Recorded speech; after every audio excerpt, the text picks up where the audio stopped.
and we had to depose him. And his opposition figure actually won by 70%, which is one of the craziest things that I've heard over and over again. Oh, really? So the opposition to Maduro's popularity aside, because certainly Maduro's popularity is obviously plummeted considering the economic conditions that Venezuelans were experiencing for like the last decade. It's been disastrous. I think another reason why a lot of people get annoyed when I do this kind of thing is because it sucks to see so many long-term community members who have like pivoted into Hogistan takes, being full tilt hogs. And I think a lot of people get annoyed to see that as well, because there's a shit ton of people in here that when it comes to foreign policy they're hogs, right? That's just the reality. They're like very progressive on other stuff. They're like, oh yeah, I want to have healthcare. And they can't connect the two things. Like part of the reason why we're not spending any money on you is because we're spending money on this shit. We're spending money on endless military campaigns so that this douchebag can actually make money. Okay? This douchebag can get higher profits. But you can't comprehend that, so you delude yourself into thinking that American military and American security, okay, NatSec is also the lie that they actually traffic this kind of argument through. You go, oh, well, you just love China, I think, or you love Russia, or you just want China and Russia to dominate the world, and that's why you're saying this stuff. Meanwhile, America, baby, hell yeah. And it's like, no, brother, I want everyone to do right. Okay, I want everyone to have a good life. I want you to have a good life. I want all my haters to have a good life. I want them to all have health care. I want them to get their children through college. I want them to have a good job with good wages, with good benefits. I want them to be able to own a home. These are the things that I want. And I know that the more we focus on this shit, the more we focus on deluding ourselves as to why the American government is engaging in these kinds of military actions. The more we hyper focus on this stuff and try to justify it to ourselves, the more we move away from that reality, the more we move away from ever achieving said reality. Okay? That's it. It's pretty crazy. How in the ever-loving did we get so hoodwinked into thinking that foreign war is good actually now? My dad was always shitting on John Bolton for being the neocon thorn in Trump's side. This after previously supporting the Iraq and Afghanistan wars himself. Lol, in what way is Trump the peaceful dove that these people previously championed? Well, that's the thing. Trump is not the peaceful dove. They just have a cult-like attitude towards Donald Trump, and they're so deeply invested in it that they don't want to see anything outside of that. But it's not just Donald Trump. It's the tremendous amount of propaganda that is poured in from liberal outlets as well that normalize Trump's behavior when it comes to foreign policy, because foreign policy is uniparty, right?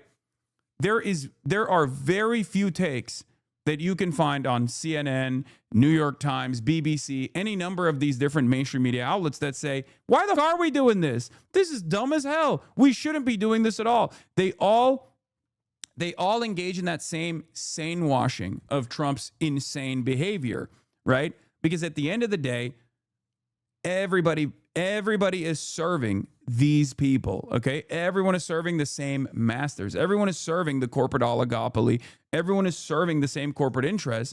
So they have to sit there and be like, well, this guy's a brutal tyrant and a ruthless dictator, and it was actually illegal the way that they engaged him. But at the end of the day, it's not. It was a brilliant military campaign that they conducted, and hopefully it'll be fine. Hopefully it'll be fine. I mean, I guess we want the oil. We want the oil, right? Like, it's probably good that we have the oil, right? And that's it. Could you say one good thing about Trump? I don't mean this as a joke. I'm curious as someone from the left, if you can give one good thing from your perspective that he's done. Sure. I think taking government ownership over government ownership over like NVIDIA, for example, or Intel is not something that I have an issue with. Operation Warp Speed was good too. Like, no, there are things that he could do on principle that I would agree with. The issue is where those profits get distributed to, and it's not going to come back into your pockets, right? So that's it. He ended the penny. Yeah, I don't really care about that. What is this? I like Hasan and Asmongold. I feel they both put forward very good points. I feel that's a rough argument.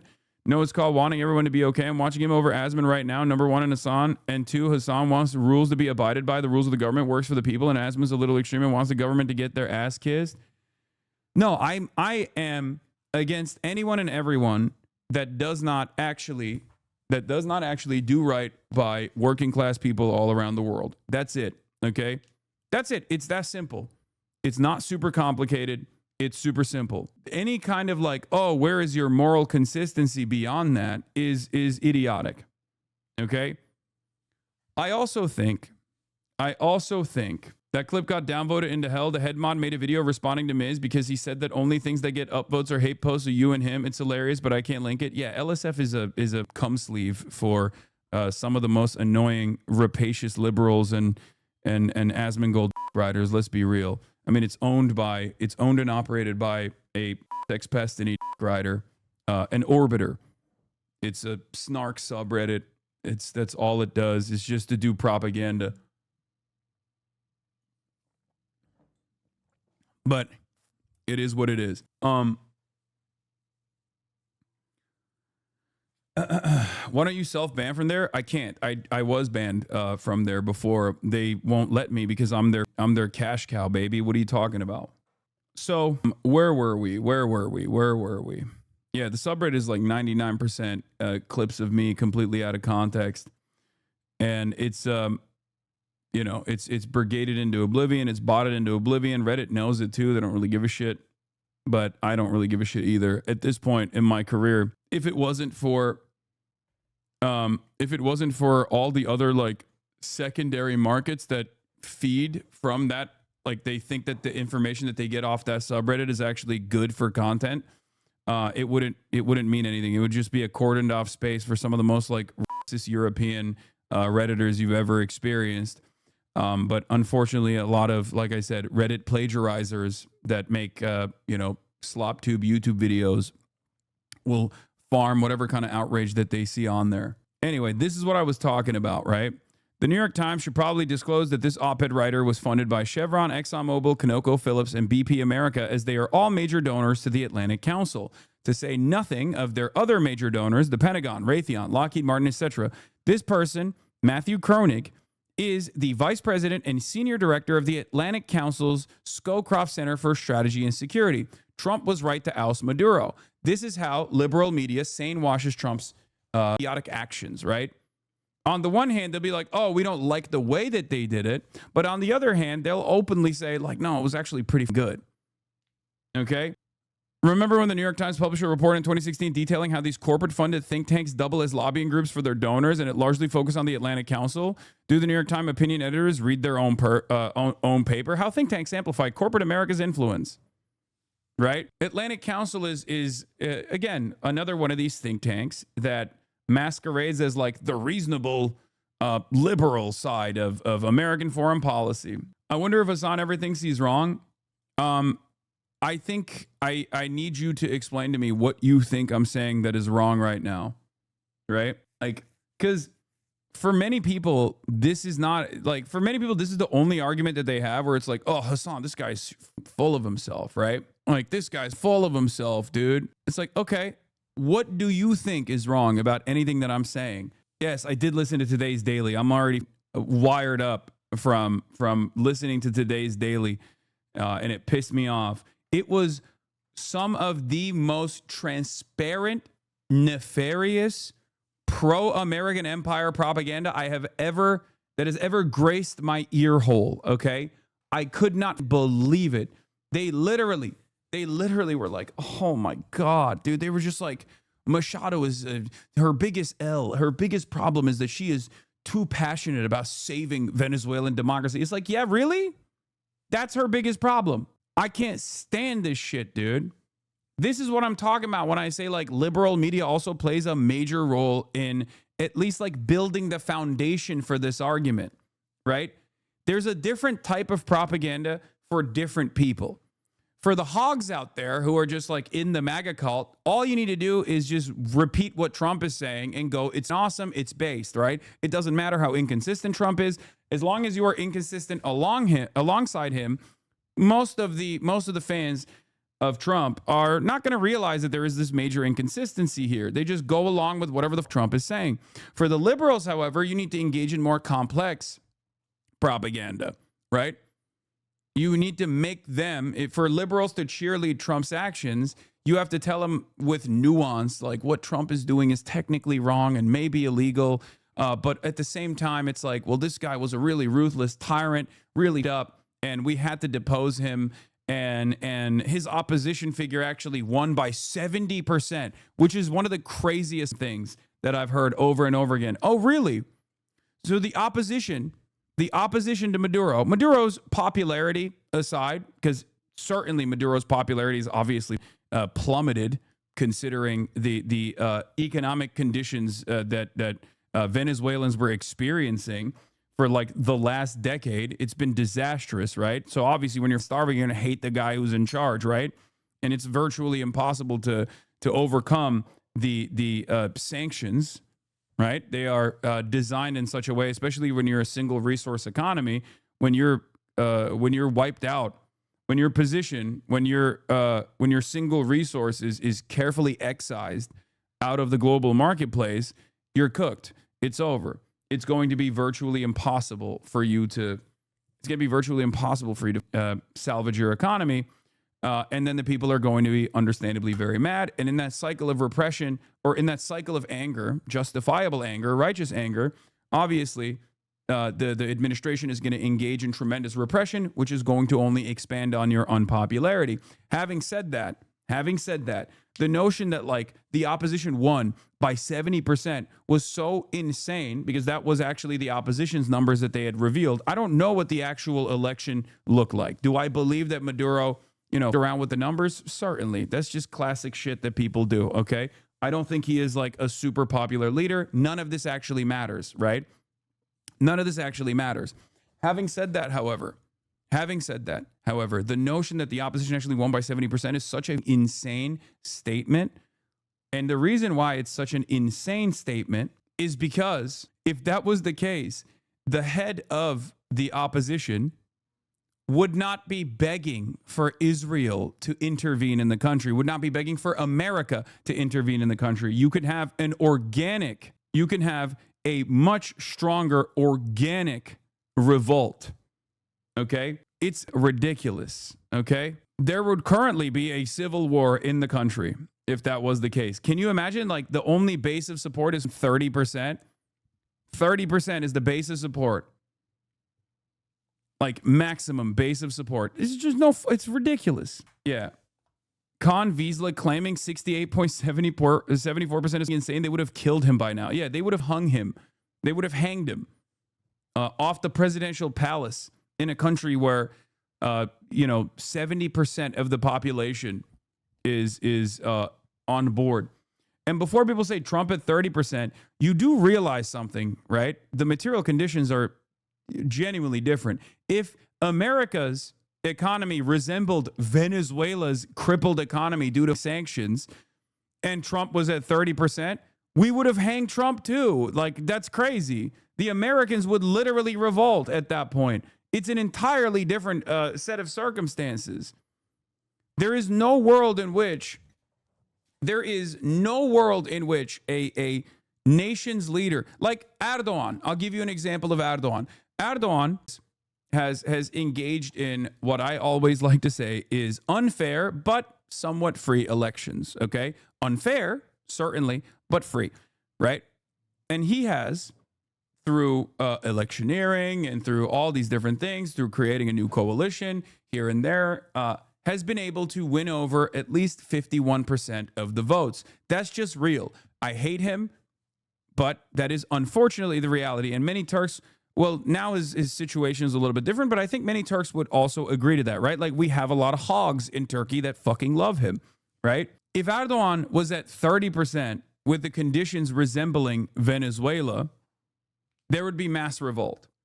It would be virtually impossible to control, especially if Erdogan was also outside of the American periphery and not a part of the NATO security apparatus. Okay? Abi Erdoğan'la örneği verme, yanlış söylüyorsun çünkü referandumda bile hile yaptıklarıyla ilgili makaleler var. Abicim, hile yapmıyor demiyorum. Okay? Hile de yapsa %51'i getirmek imkansız. Okay? Yani 49'su 51'e koydu diyelim hileyle. Yani yapmayın etmeyin arkadaşlar. Yine kendi komşularınızı görmüyor musunuz? Görmüyor musunuz? Görmüyor musunuz diğer Erdoğan'ı seven adamları? Maalesef yani bu doğruya doğru. Hala seveni var. Bu kadar basit. Yapacak bir şey yok. Eğer %30'da olsa %51'e getirmeye çalışsa o zaman anasını sikerler adamın. Bu kadar basit. Ama %49'sa %51'e çıkarabilir. Ama %30'sa, %20 ise, %30'sa ve durum böyleyken %20 ise o zaman o adamlar senin komşuların da artık Erdoğan'ı sevmiyor demek ki. Evet, günün sonunda adam yol yapıyor, köprü yapıyor, sike sike alıyor oyları. Bu kadar basit yani. Yani çünkü var, adamın arkasında inanılmaz milyonlarca Türk var. Bu kadar basit. Venezuela'da aynı, Maduro'nun arkasında milyonlarca Venezuela var. Zaten neyse, hani Erdoğan'la Maduro'yu da şey yapmıyorum, birebir yapmıyorum yani. Anyway. Ayaklanırdık, öyle bir şey olsa bu son zamanlardaki protestolarda kanıtladık zaten onu bence. Evet. So, the point is, as far as like propaganda that we're looking at, right? This is how liberals sane-wash Donald Trump. This is how liberals actually justify military action like this, okay? And it plays a big role. It happens. It happens in ways that you can't even comprehend. It happens unless you have an eye for this. You're just going to kind of like read a news. You're going to read a news article and you're just going to move on, right? But this is how it is. This is how it goes. Okay? There is ironically a Turkey connection with Maduro, for the record, because I'm almost certain. I think the reporting on like telling Maduro to fuck off to Turkey was correct, where they were like, just leave the country and go to Turkey and let us run the country. You know? I could totally see that. Lan yine mi çıktık bir yerden? Evet doğru abi, masadayız. Turkey's at the table. Anyway. Again, Chevron is a top, if not the top donor to the Atlantic Council. New York Times also published this today. Maybe they should do some minimum conflict of interest disclosures. I don't know. Why Chevron could reap the biggest rewards from Venezuela. And Chevron is one of the top donors to the Atlantic Council, this guy's think tank. This guy is the vice president and senior director of a think tank that is getting money from all of the people that stand to benefit from military conquest in Venezuela. This is not Fox News, chat. This is the Gray Lady, the paper of record. This is a guest essay in the New York Times, okay? This is how you sell it to the liberals. It's much simpler to sell it to the Republicans, right? It's much simpler to sell it to the hogs because all you need to do is say, oh, yeah, base, Trump is base, shut the fuck up, libtard, he's doing it for me. But there's a different way to propagandize to different audiences, to different markets, okay? And obviously, given my position, given my ideological position, given my commitment to improving people's material conditions, I'm in a unique place where I have to yell about the liberals doing the same exact shit that the Republicans are doing, and it's not a position that is favorable for many moneyed interests. And of course, when you're getting a chock full of propaganda from every different orbit, both from the liberal side but also from the Republican side, you come in here and you go, "Fuck you! You don't know what the fuck you're talking about." Okay. Just wait 5 years. You'll arrive at my position 5 years from now. Just clip this now and you will remember, oh, well, maybe this wasn't the best idea. Just as I said over and over again with Israel. Wait a couple years and you will understand exactly what I'm saying. And many people did understand exactly what I was talking about with respect to Israel. Okay? Just wait a couple months nowadays. You know, it's not, the media cycle is much faster. The media cycle is much faster. People actually move on from things much faster, but people also develop an understanding of how, you know, things are going south much faster as well. We have a way faster burn rate nowadays, and you'll get there. But I will consistently say over and over again that this is not for you. Okay, this is not for me. This is not for you. These kinds of military raids and regime change for extraction of resources is for guys like this. Okay? The military raid on Venezuela and ouster of Maduro will create a financial windfall for a Trump-supporting billionaire investor Paul Singer. Follow this thread for details, says Judd Legume.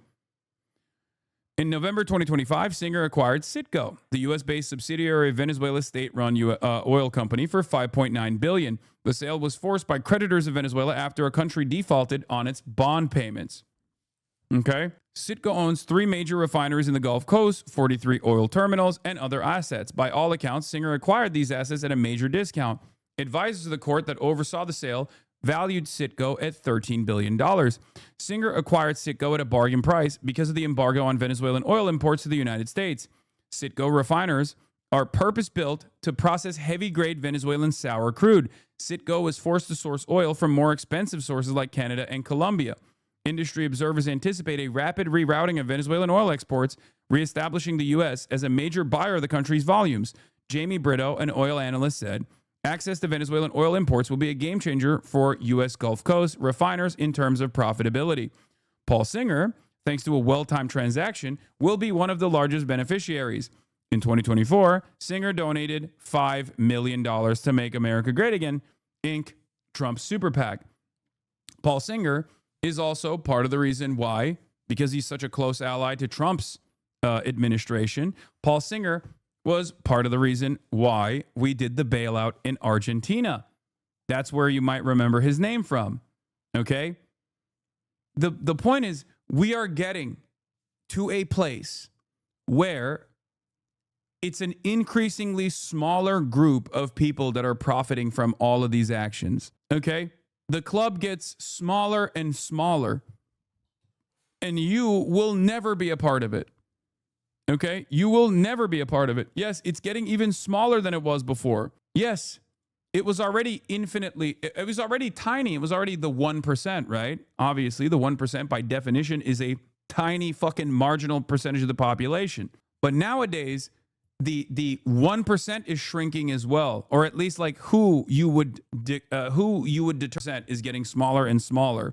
They are the ones who are bringing in unimaginable super profits year over year. Their net worth keeps growing. Or no, it's sorry, it wasn't Paul Singer. It was Citron in Argentina. You're right. I fucked it up. Yeah, we did this for Robert Citron. Trump's Argentina bailout enriches one well-connected U.S. billionaire. A $20 billion U.S. rescue package is a gift for a hedge fund manager with ties to Treasury Secretary Scott Bessent. Treasury Secretary Scott Bessent announced a $20 billion package to rescue the Argentinian economy. The risky taxpayer-financed deal, which involves trading U.S. dollars for Argentine pesos, has little upside for ordinary Americans. Argentina is not a significant U.S. trading partner, and its economy, long in turmoil, has little impact on the United States. However, Bessent's announcement had massive economic benefits for one American, billionaire hedge fund manager Rob Citron, who has placed large bets on the future of the Argentine economy.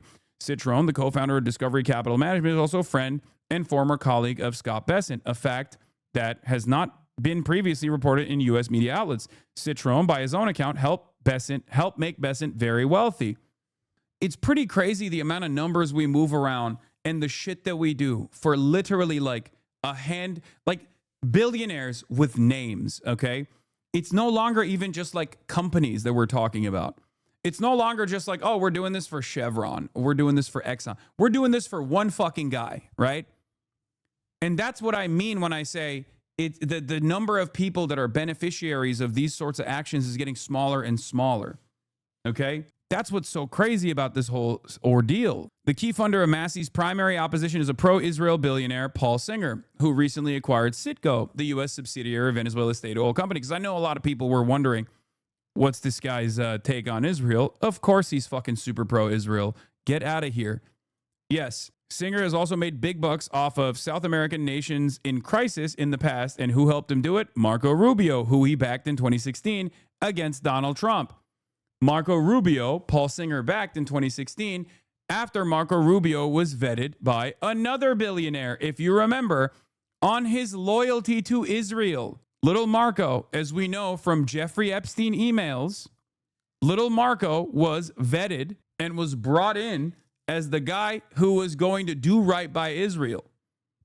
Vetted on those boundaries, okay?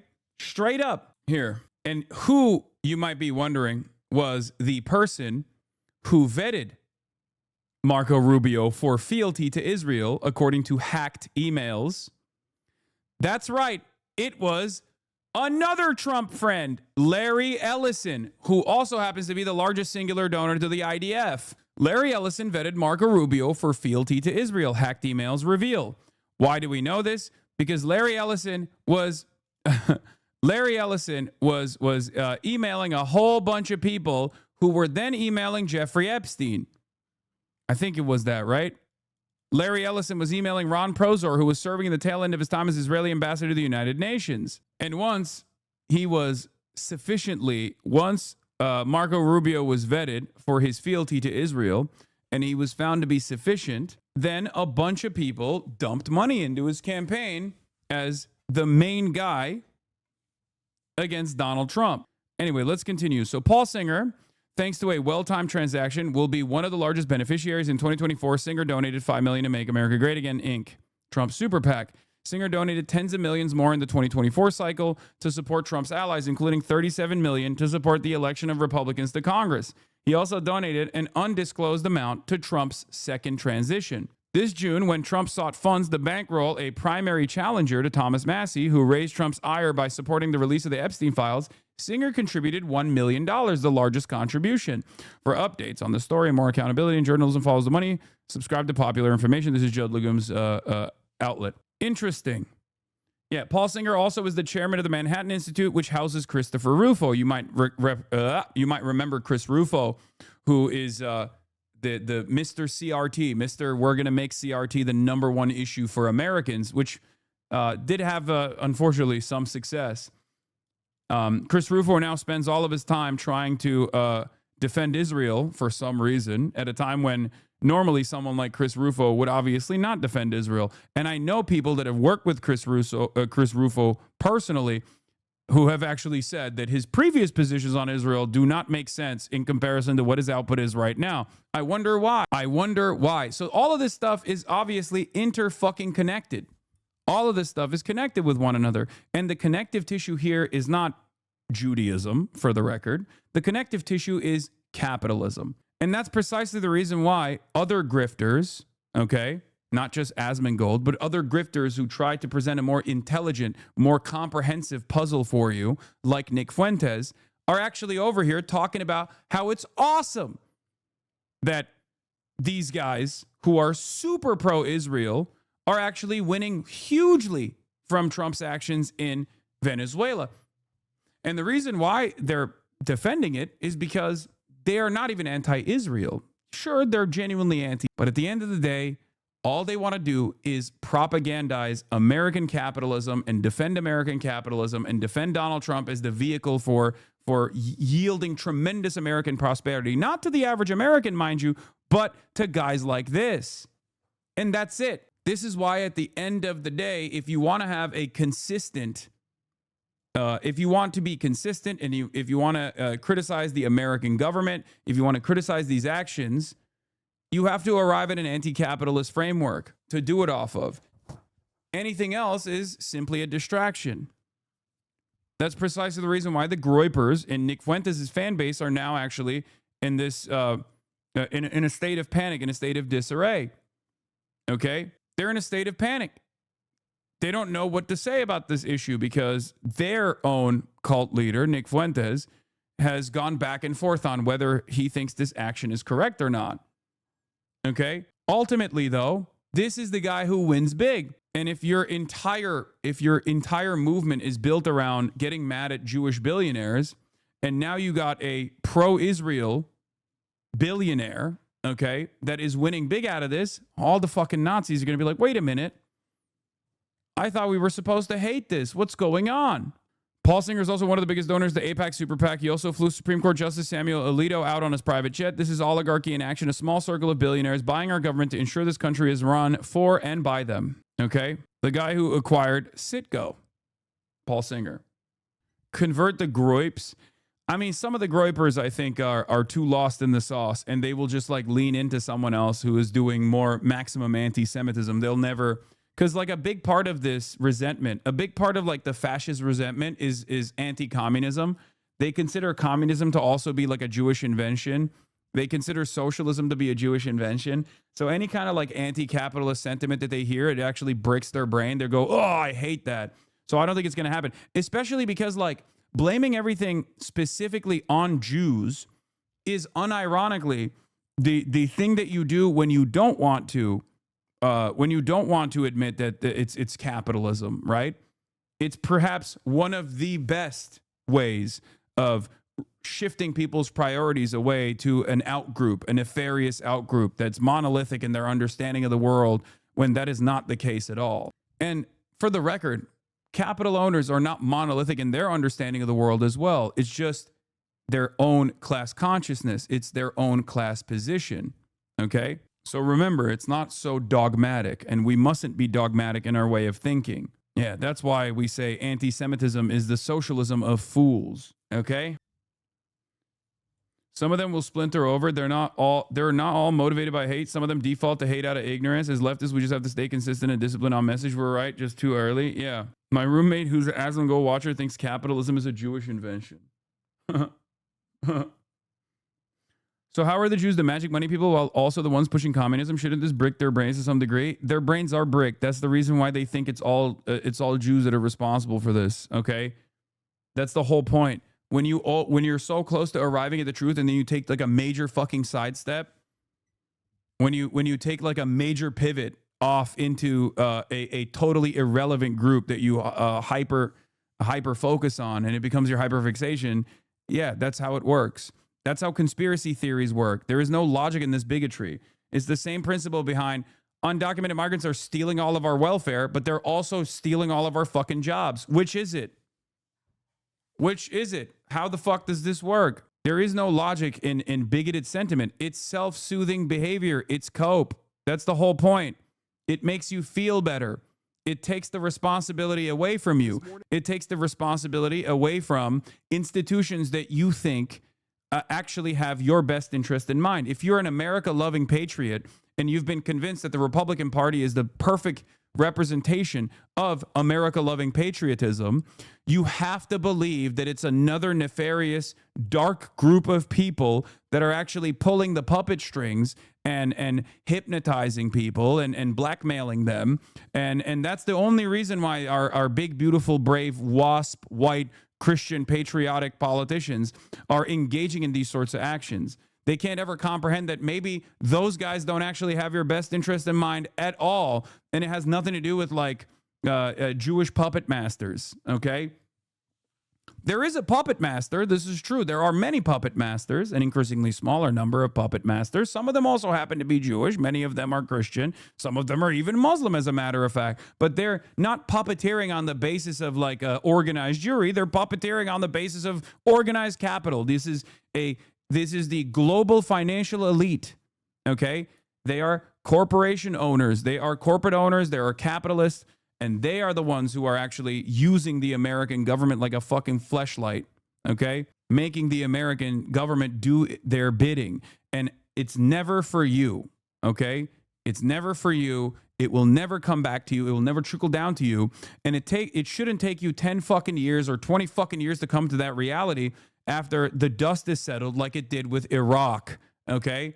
When you have a guy who successfully ran against the Iraq war when he was going up against Hillary Clinton, turn around and fucking consistently claim he's actually the peace president over and over again, and then engage in another regime change for oil scheme that you will not benefit from, you should probably snap out of it. Anyway, Trump says the U.S. is not at war with Venezuela. Report. Mounting questions about the future of Venezuela. President Trump insisting, even after the capture of President Nicolas Maduro, the U.S. is not at war with Venezuela. In a new interview, Trump saying, "We're at war with people that sell drugs. We're at war with people that empty their prisons into our country."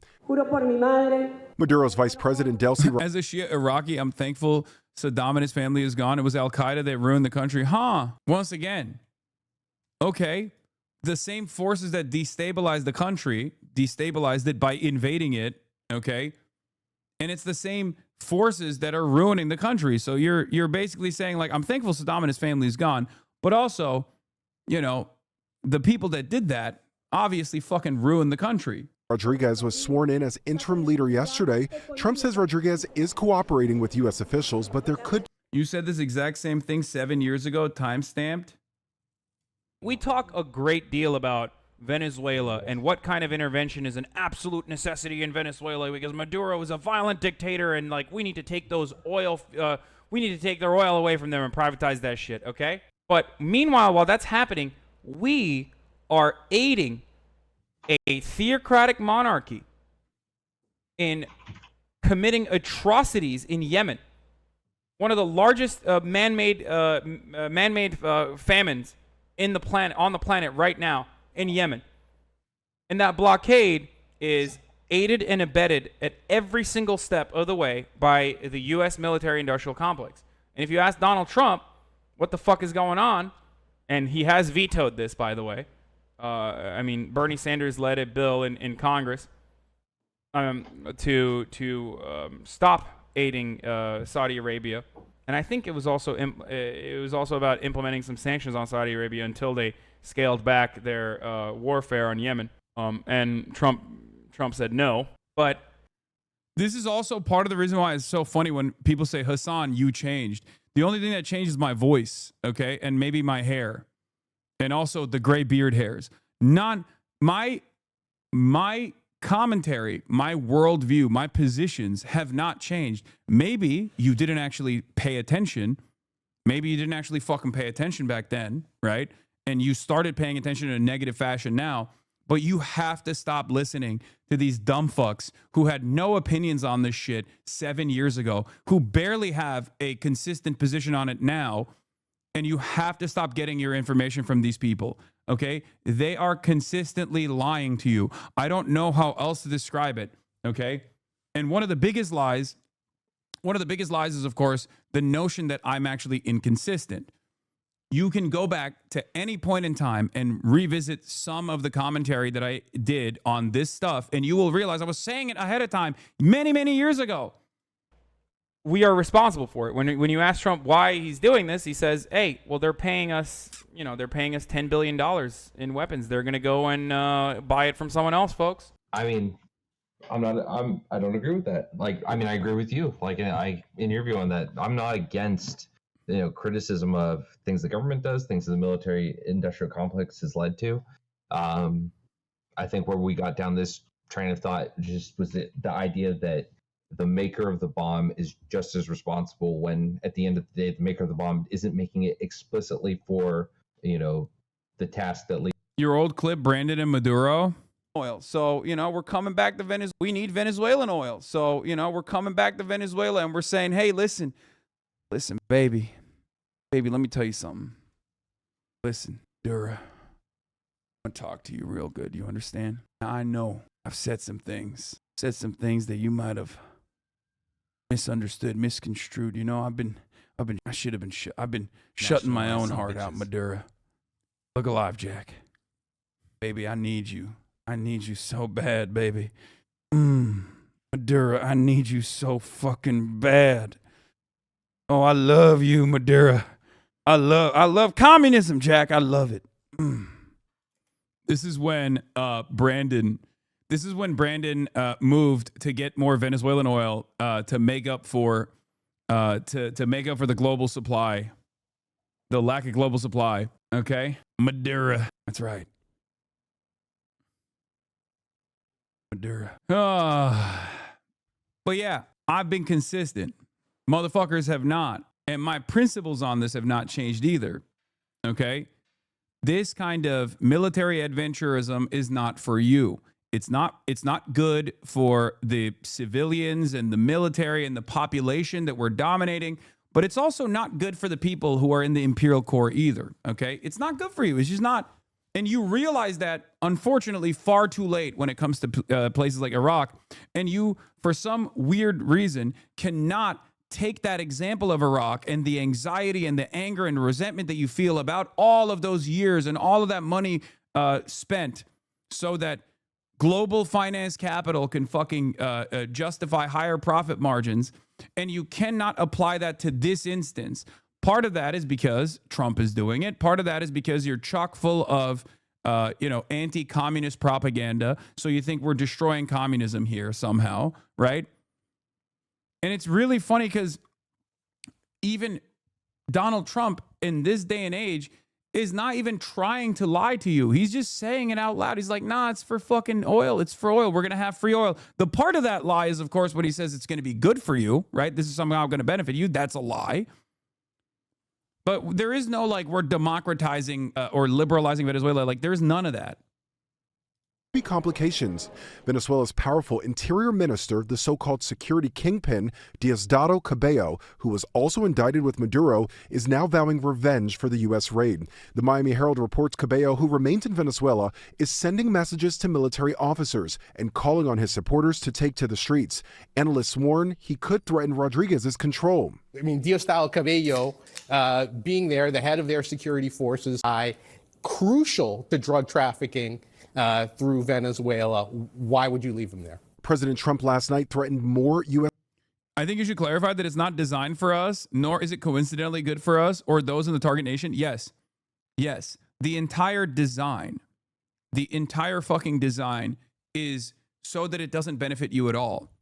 As I said already, part of this is also to keep these other countries, right? These other countries in the periphery down. It's to keep them destabilized, or it's to keep them, or it's only to stabilize them, but with our design in mind. Okay? It's to only stabilize them enough that you can prop up factories and utilize their labor force, because their labor force will work for pennies on the dollar in comparison to the domestic labor force. You understand?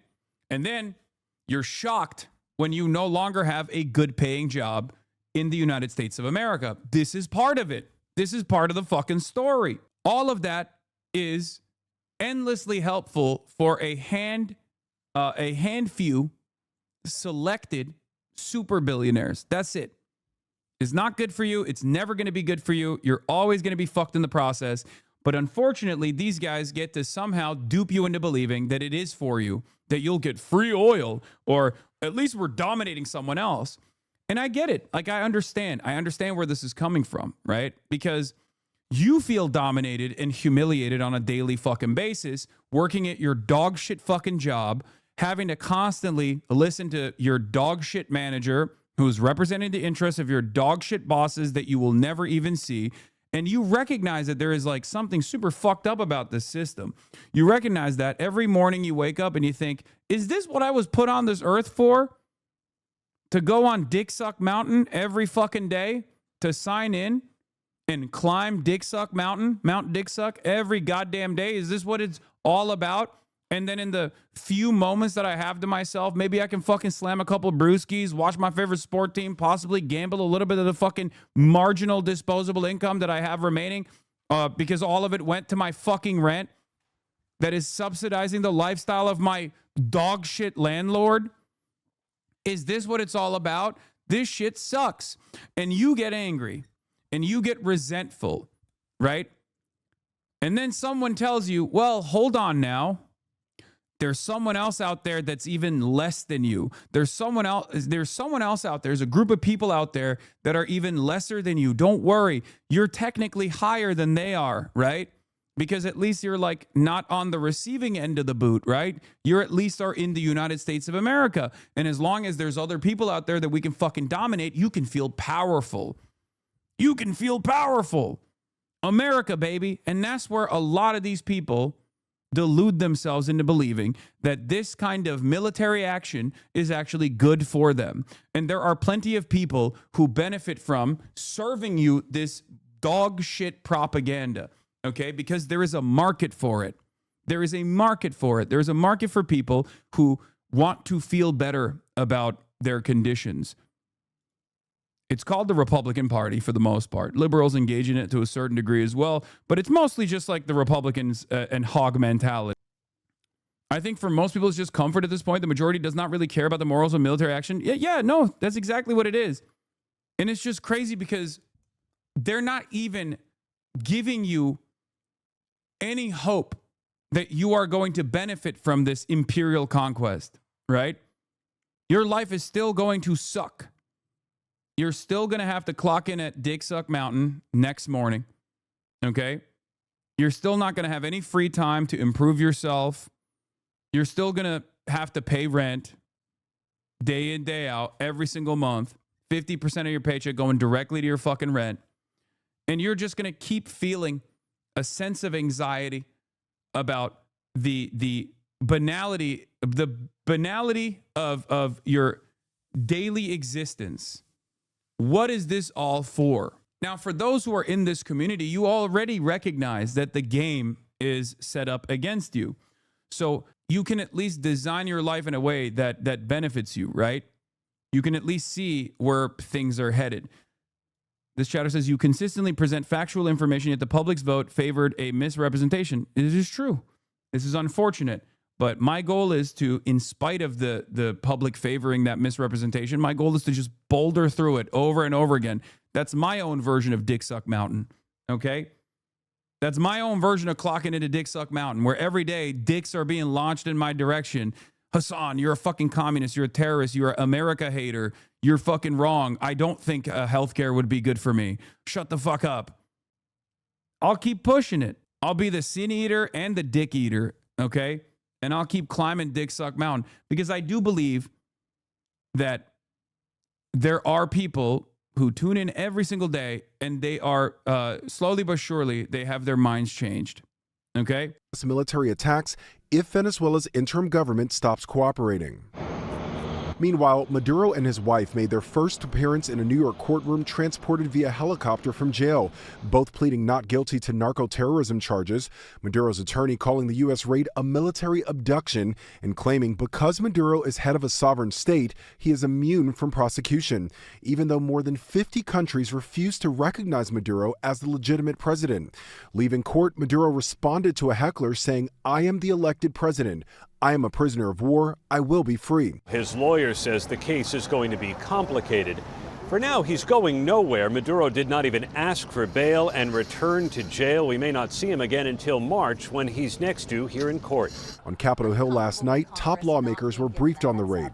House Speaker Mike Johnson calling it justified and denying the goal was regime change. We are not at war. We do not have U.S. armed forces in Venezuela, and we are not occupying that country. But Democrats warning of echoes of Iraq, concerned about the lack of planning. Did you get a sense in the briefing that the administration has a plan for the next steps in Venezuela? No, I have real concerns about that. A day after Trump. I think it's pretty funny that Donald Trump literally told the oil barons that he was going to do this in Venezuela before he told anybody else. And when they say the administration seemingly doesn't have a plan here, that's not just politics. That's not just partisan posturing. There is some truth to that, because right now, what the admin is trying to do, and here I'll give Trump a little bit of credit on this, okay? He is living in the post-Iraq war quagmire world, right? He recognizes that like a 20-year occupation of Venezuela is not going to be good for anybody, right? Trump is not going to be good. It's going to, frustrate people, especially if that military intervention happens under his watch. He knows that, which is part of the reason why he just immediately dropped the Machado thing, right? He was like, fucking Machado, unpopular. Nobody gives a shit about you. Sorry. We're not going to work with you. And that's why he's trying to work with the existing Maduro government that is under this threat that if they don't play ball, what will happen to them is exactly what happened to Maduro. We can come in and out of your country as we see fit, and we can extract your leaders if we want to. We can just create like a fake narrative, or we can just assassinate you if we want to, right? So that's the dynamic at play here.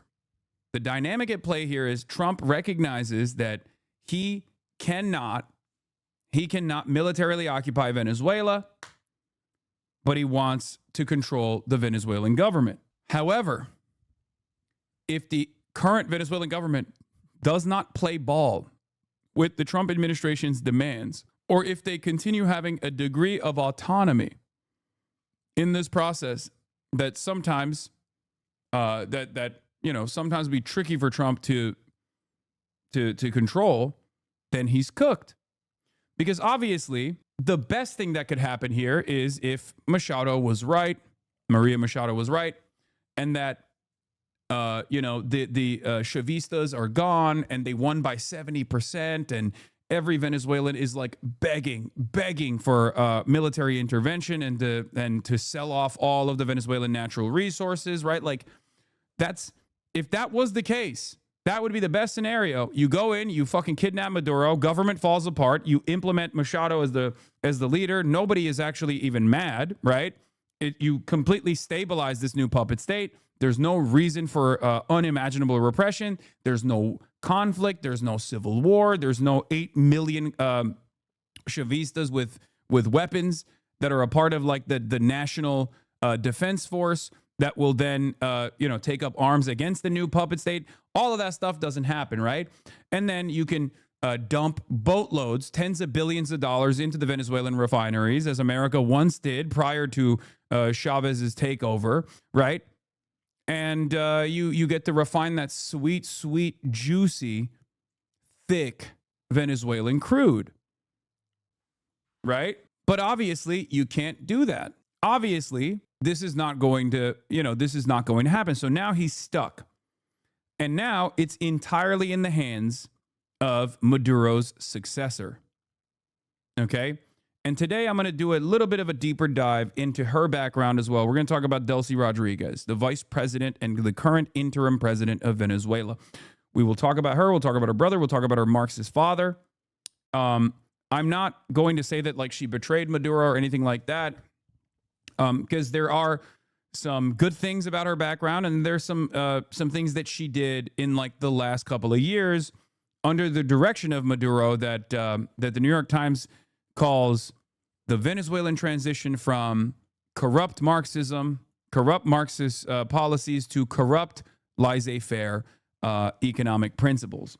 Because there is a little bit of truth to what Delcy Rodriguez did in terms of liberalizing the Venezuelan economy in an effort to try to bring back, in an effort to try and get the corporate oligarchs in Venezuela to play ball. Okay? Now, revisionist scum, it's so funny to say that about fucking Venezuela. First of all, the Chavistas are all revisionists. You understand that, right? The fuck do you mean? Venezuela was a social democracy and always has been a social democracy. Venezuela has never actually been a one-party communist state. They've never had siege communism. They've actually always been revisionist, and there are obviously significant issues with that kind of revisionist, with that kind of revisionist governance. Venezuela is nowhere near the tyrannical communist dictatorship that the Western media presents it as. If it was, it probably would be surviving right now a lot better than it currently is. Venezuela is a social democracy through and through. As a matter of fact, I used to talk about this all the time. Old heads will remember this. There was a Fox News report back when Venezuela was popping, even under Chavez. And there was a period of prosperity, let me tell you.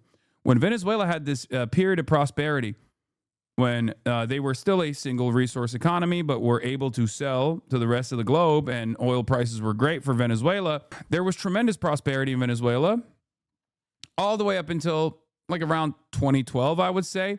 And what's really interesting about this is that, even before 2012, there was a downtrend. Fox News, I still remember, in 2012 reported about how Venezuela wasn't socialist at all, okay? Venezuela wasn't socialist at all. As a matter of fact, the private enterprise percentage in the Venezuelan economy was actually lower than France. This is the endless paradigm of Western media. When a country is doing well, and this is something that I like to call the China equation, China is doing well because why? Because Deng is a capitalist. Okay? China's doing well because of capitalism. When China is bad, it's because it's communism. The percentage of public sector, you mean public sector? Yes. But no, but private enterprise in general. Private enterprise versus public sector percentages in the economy was literally lower in the percentage of the private sector versus public sector in the Venezuelan economy was lower than France. France had a higher percentage of public sector jobs and public enterprise in general than Venezuela does. Hold on, I'm going to try to find the fucking article real quick. Let me see if I can find it. Oh, here it is. Back when they used to write about Venezuela in this way. Caracas, Venezuela. Venezuela's panicked minister says the South American country's economy grew 5.6% during the first 3 months of 2012. Jorge Giordani says the economy could grow as much by 7% this year. Giordani says this year's economic expansion was largely driven by 29.6% growth in construction as the government of President Hugo Chavez funneled billions of dollars into a nationwide initiative to build hundreds of thousands of apartments for the poor. Venezuela's economy rebounded and grew about 4% in 2011. Giordani said Thursday's high public spending will help spur the growth of Venezuela's privately owned businesses from May 17th, 2012. What socialism? Private sector still dominates Venezuelan economy despite Chavez crusade. This is the article I was looking for. Thank you, Chatter, for finding it for me. Caracas. It's President Hugo Chavez's biggest economic battle cry and is getting louder as Venezuela suffers a recession. We're going to bury Venezuelan capitalism. Yet creating a socialist economy is one of Chavez's most elusive goals, a stark example of the disconnect between the president's rhetoric and the reality on the ground. In fact, the private sector still controls 2/3 of Venezuela's economy, the same as when Chavez was elected in 1998, according to estimates by the central bank. The reasons are political and practical. Chavez knows most Venezuelans recoil from the idea of Cuban-style state control, and his government is far from being capable of taking over and running a majority of the economy. Basically, he recognizes that in this day and age, in a global economy, complete state control would just doom the country, said Michael Shifter, an analyst at the Washington-based Inter-American Dialogue. So his strategy has been to selectively nationalize companies, set up state-run supermarkets, and promote worker-managed businesses while trying to convince Venezuelans to accept his vaguely defined brand of 21st century socialism. Hooked on consumerism, shopping malls are filled with middle and upper-class Venezuelans browsing through Lacoste shirts, Guess jeans, and Montblanc pens. Sales have declined in the recession, but just about everyone who can afford it seems to own a BlackBerry, and Scotch whiskey flows liberally in upscale restaurants at the equivalent of $110 a bottle. Just as Chavez has ramped up his anti-capitalism tirades, he finds himself facing one of the biggest scandals of his tenure involving a state-run food distributor. The company, PDVAL, left more than 2,700 shipping containers for rice, flour, milk, chicken, beef, and other foods in a port rotting beyond their expiration dates. Its former chief and 2 others have been arrested, and some Venezuelans have begun to mockingly call the state company Pudreval, using the Spanish word for rotting. One newspaper cartoon depicted Karl Marx wearing a gas mask to ward off the stench. It's a glaring example of the problems and delays that regularly plague Venezuela's government-run operations. Dude, Chavez and Maduro fucked up because they allocated all the main resources and income to oil revenue? Yeah, okay, dude. Listen. Yes, I don't disagree with this. But once again, it's incredibly difficult to fucking run a country, especially with a revisionist attitude such as this one, when you're trying to do like modest social democracy and you're basically under siege internally by all of the corporate oligarchs in your country that don't want any kind of state-owned enterprises competing with their for-profit driven franchises, while also getting destroyed over and over again and consistently meddled with by the largest imperial superpower on the fucking planet, the United States of America. Because what you're talking about is literally after, like this is a decade after, almost a decade after, America already had done a coup, okay? Yes, I agree. Hyper focusing on a single resource economy is idiotic without diversifying your agricultural output, things like that. Except there are plenty of single resource economies that have actually survived. One must ask the question, why? Look at fucking Saudi Arabia. How did they survive as a single resource economy for as long as they did? Oh, I wonder how. It's because they were lapdogs to the American empire. That is how they survived. It's how it goes.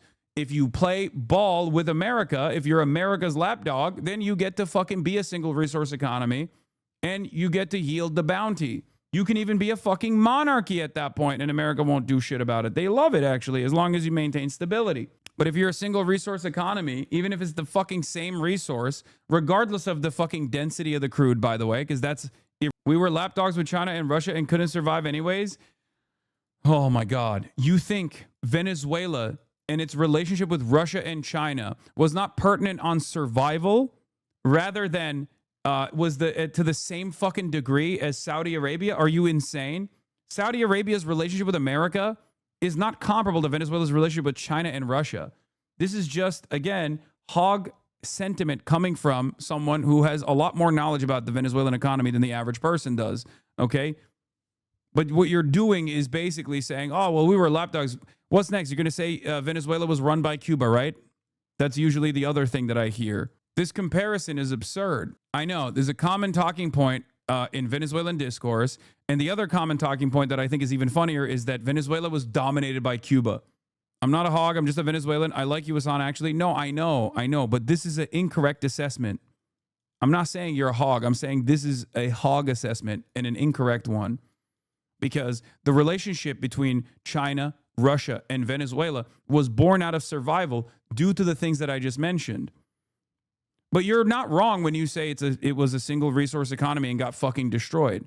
You know, you're right. State capitalism on display since Chavez started. We were more of a social democracy. And then with Maduro, everything changed to a state capitalist system. Dude, Chavez and Maduro fucked up because they allocated all the main resources and income with oil revenue, and the oil plummeted and went to shit and couldn't sustain every social program Chavez started. Maduro actually could have reverted the situation, but he made it worse with when the sanctions began to cripple our economy in 2017. The instability first came from oil prices diminishing, but a big part of the problem was also the way that debt was managed, because debt was ultimately still managed in the hands of Western capital. And when you have a design that is completely controlled by nefarious actors that want to fucking destroy your economy, it's going to be an almost impossible situation to overcome. But yes, the death of Venezuela came from the sanctions at its weakest moment. But in any case, I mean, Cuba had a lot of influence in Venezuela politics. Yeah, brother, if you think that Cuba is like running Venezuela, though, that's a little ridiculous.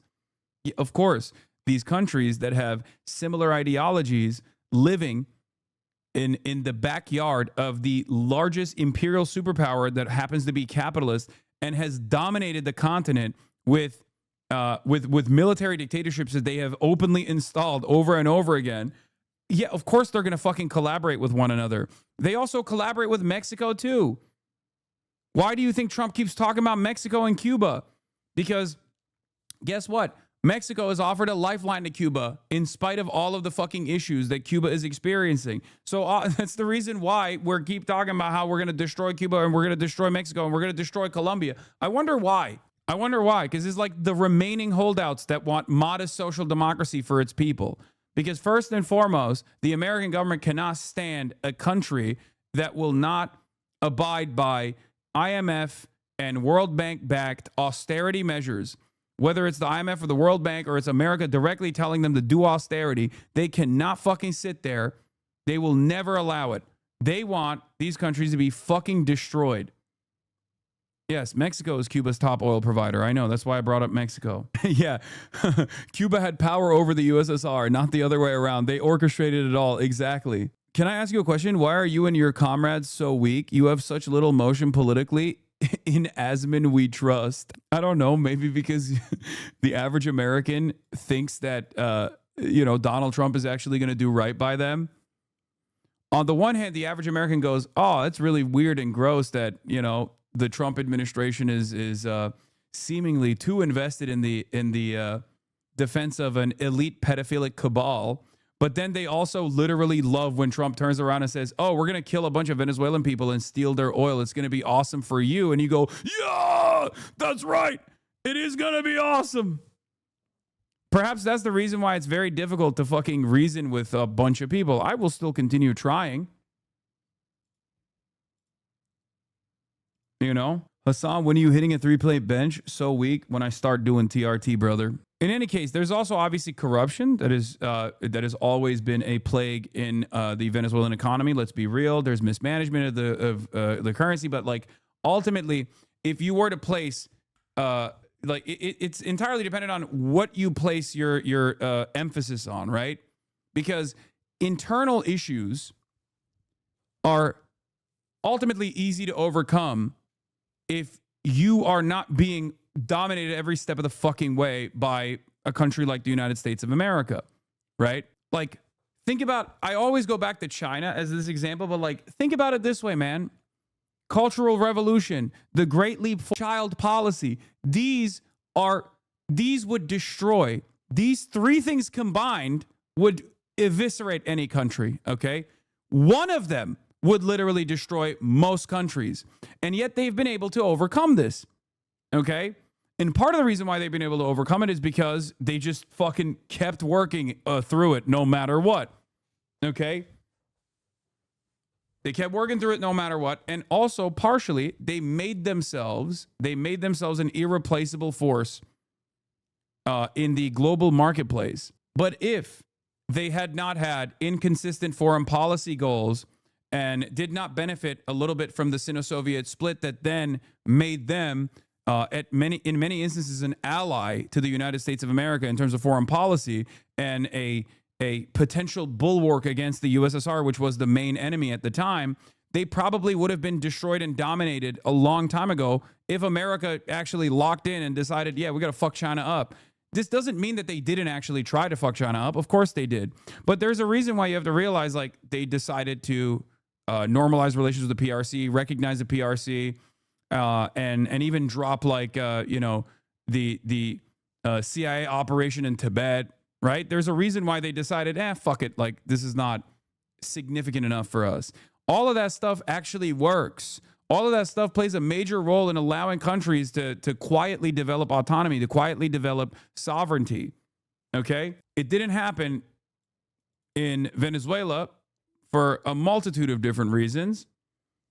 But these kinds of issues with, like, corruption or mismanagement of currency, things like that, would unironically be marginal problems that you can actually overcome if you didn't have to deal with the internal conflict all the time with the unimaginably wealthy Venezuelan capital owners that are trying to collaborate with the American government actively to overthrow your government over and over again. That's why it's so funny. Like, people talk about 2024 being like the time when Maduro definitely stole the election, except the same opposition forces have said every single election has been stolen in Venezuela and demanded that America overturn the results every single time. The only reason why the 2024 narrative stuck is because that was actually literally the peak of Maduro's unpopularity. They've been saying it. They've been saying it since the 90s, man. What the fuck do you mean? But yeah, Trump here also we are. threatened Colombia, Cuba, and Mexico. What about the people that got tortured and killed by the Venezuelan government? Any comment on that? You shouldn't dehumanize Venezuelans just because you don't agree with the fucked up shit the Trump administration is doing. I don't think you understand. My criticism of, like, what Trump did in Venezuela is not because I hate Donald Trump, okay? A lot of people mistake this. My criticisms of what the American government is doing is a uniparty criticism, is a criticism against the uniparty attitude that we've always had against Venezuela, okay? You're the one who thinks, for some weird reason, that Trump is actually liberating Venezuela by punishing Maduro for torturing your friends or something. That's an idiotic notion. I'm sorry. The American government does not give a fuck about its own citizens, let alone Venezuelan citizens. And that's precisely the reason why when asked if Donald Trump will demand the release of political prisoners from Venezuelan jails, he turned around and said, I don't give a shit. I want the oil. Suck my dick. So you are singing yourself a totally different lullaby than the one that the Trump administration is presenting to you. They straight up asked him. They said, Mr. Trump, controlling Venezuela, will you demand the Venezuelan political dissidents get released from prison? Donald Trump straight up turned around and said, no, suck my dick. I want the oil. Fuck you. Why? You must ask yourself why you are doing this propaganda for free against an administration that does not care about you, does not care about your diaspora, an administration that has openly said they are revoking the temporary protected status of every single fucking Venezuelan that they gave TPS to, by the way. That's like 600,000 Venezuelans that are going to now be illegal immigrants on U.S. soil, okay? Right? Because right as this was happening, that's what Kirsty Noem said. Kirsty Noem said, we're done with the TPS for Venezuelans, which we all know are all doing Trendaragua-style drug deals, okay? Because that's what they ran on. And there are still Venezuelans in this chat that go, dude, you don't understand. Listen to the Venezuelans. You don't understand. Listen to my friends. You don't understand. Listen to this Venezuelan. Listen to that Venezuelan. It's like, okay, dude, sure. All right. If you want me to lie to you, I can. Yeah, no, it's awesome. Trump is doing this for liberalizing Venezuela. It's going to be endless prosperity for Venezuelans and Americans. It's a win-win, baby. The Monroe Doctrine, now called the Donroe Doctrine, is going to be so beneficial for every Latin American country, as a matter of fact. Everything is going to be good. Are you happy? You can call out Maduro and Chavez wrong. Stop preaching Trump. Yeah, except, bro, Chavez was popular. He lost one election for the referendum at the end. He did what he wanted to do anyway, but Maduro was never popular. Hardcore Chavistas abandoned Maduro a long time ago. There's been irregularities on every single election since Maduro. You can call out Maduro and Chavez wrong. Stop preaching Trump. Okay, dude. Yeah. You want me to take the liberal Democratic Party position here, which is, hey, Maduro was a brutal and ruthless tyrant. Okay, unlike Benjamin Netanyahu, who is, of course, the most moral leader of a democratically elected nation, Maduro was a ruthless autocrat, a brutal tyrant, and it was a bloodthirsty monster. who dined on the flesh of children. But also it was really fucked up and bad that we illegally extract. Is that what you want me to say? No, I'm not going to say that because it's fucking irrelevant to the conversation. Maduro is not even a fraction as bad as Saddam Hussein was, for the record. Make no goddamn mistake. And nowhere near as, and Saddam is nowhere near as bad as obviously Benjamin Netanyahu. We pick and choose who we align with, and we pick and choose who we destroy. What matters is who stands to benefit from this. And I'm always going to tell you the fucking truth, no matter how hard it is to hear. Venezuelans will not benefit from this, and Americans will not benefit from this either. The people who will benefit from this are people who are on Lolita Express, Donald Trump's pedophilic besties, okay? They are the ones who benefit from this. It's not for you. It's not for me. It does not matter. State Department posted this image with the words, "This is our hemisphere." It's just like funny. I'm sorry, dude. It's thought terminating cliche, Hasan. You can oppose what the U.S. is doing in Venezuela and their plans for it while correctly pointing out that Chavez Maduro played a role. No, I will not say Chavez played a role in Venezuela's collapse, okay? And I won't even say that Maduro played a role in Venezuela's collapse because Maduro's role in Venezuela's collapse is marginal in comparison to America's role in Venezuela's collapse. And it's fucking ridiculous, okay? You are complaining about the dude who walked into a house fire with like a match that was lit up, okay? The house was lit on fire before the dude walked in with matches. It's fucking insane. I agree focusing on the latter is not productive. I do not think it's wise to outright ignore it or downplay it, just saying. It's not. If your position is consistent on this and you think that toppling Saddam, regardless of how despotic he was, has led to the inevitable demise of Iraq, okay, regardless, and Saddam certainly was infinitely more ruthless and brutal than fucking Maduro ever was, okay, then you should understand that toppling Maduro or destabilizing Venezuela in an interest for oil extraction, in an interest of resource extraction, another regime change for resources, the same resource happens to be oil, is probably not going to be good. And having any conversations about like, well, you know, well, Maduro was bad. I didn't like the way he was managing the economy. I didn't like the way he was suppressing dissent and all this stuff is just giving justifications to Trump. Because at the end of the day, if you go, Maduro is one of the worst tyrants anyone's ever seen, but I don't like how illegal Trump's actions were, you're a fucking idiot. The average person hears that and goes, wait, what do you mean? I don't give a fuck. Okay, if we're deposing Hitler, you're going to complain about that? If we're deposing Benjamin Netanyahu, you're going to complain about that? Why the fuck would you complain about the illegality of the deposition? Who gives a shit? What did Maduro do that was actually harmful? I know nothing. It's just like fucking basic shit. It's basic repression of any sort of dissidents. Not going after the actual head of the snake and instead consistently fucking going after people who are suffering. Okay? It's what you do when you're weak. If you cannot depose of the moneyed interests in the country that are aligning themselves openly with the fucking CIA, you just go after the people who are understandably frustrated due to the economic instability in the nation. That's it. But like, what's crazy about this process is like, it's like Venezuela was never this like communist dictatorship that right wingers presented as. It's ironic that they say it. It was just a fucking social democracy with modest incremental gains in nationalization. And it is really silly to have this back and forth discourse when we're talking about Saudi Arabia being one of the most important allies, which is, again, another single resource economy, right? That is far fucking more autocratic than Maduro ever was. Like, what are you talking about? Ain't nobody's talking about Saudi Arabia for one reason, right? And that's because Saudi Arabia is our ally. Oh my God. Warning this could give China the green light to assert influence over its own hemisphere, including over Taiwan.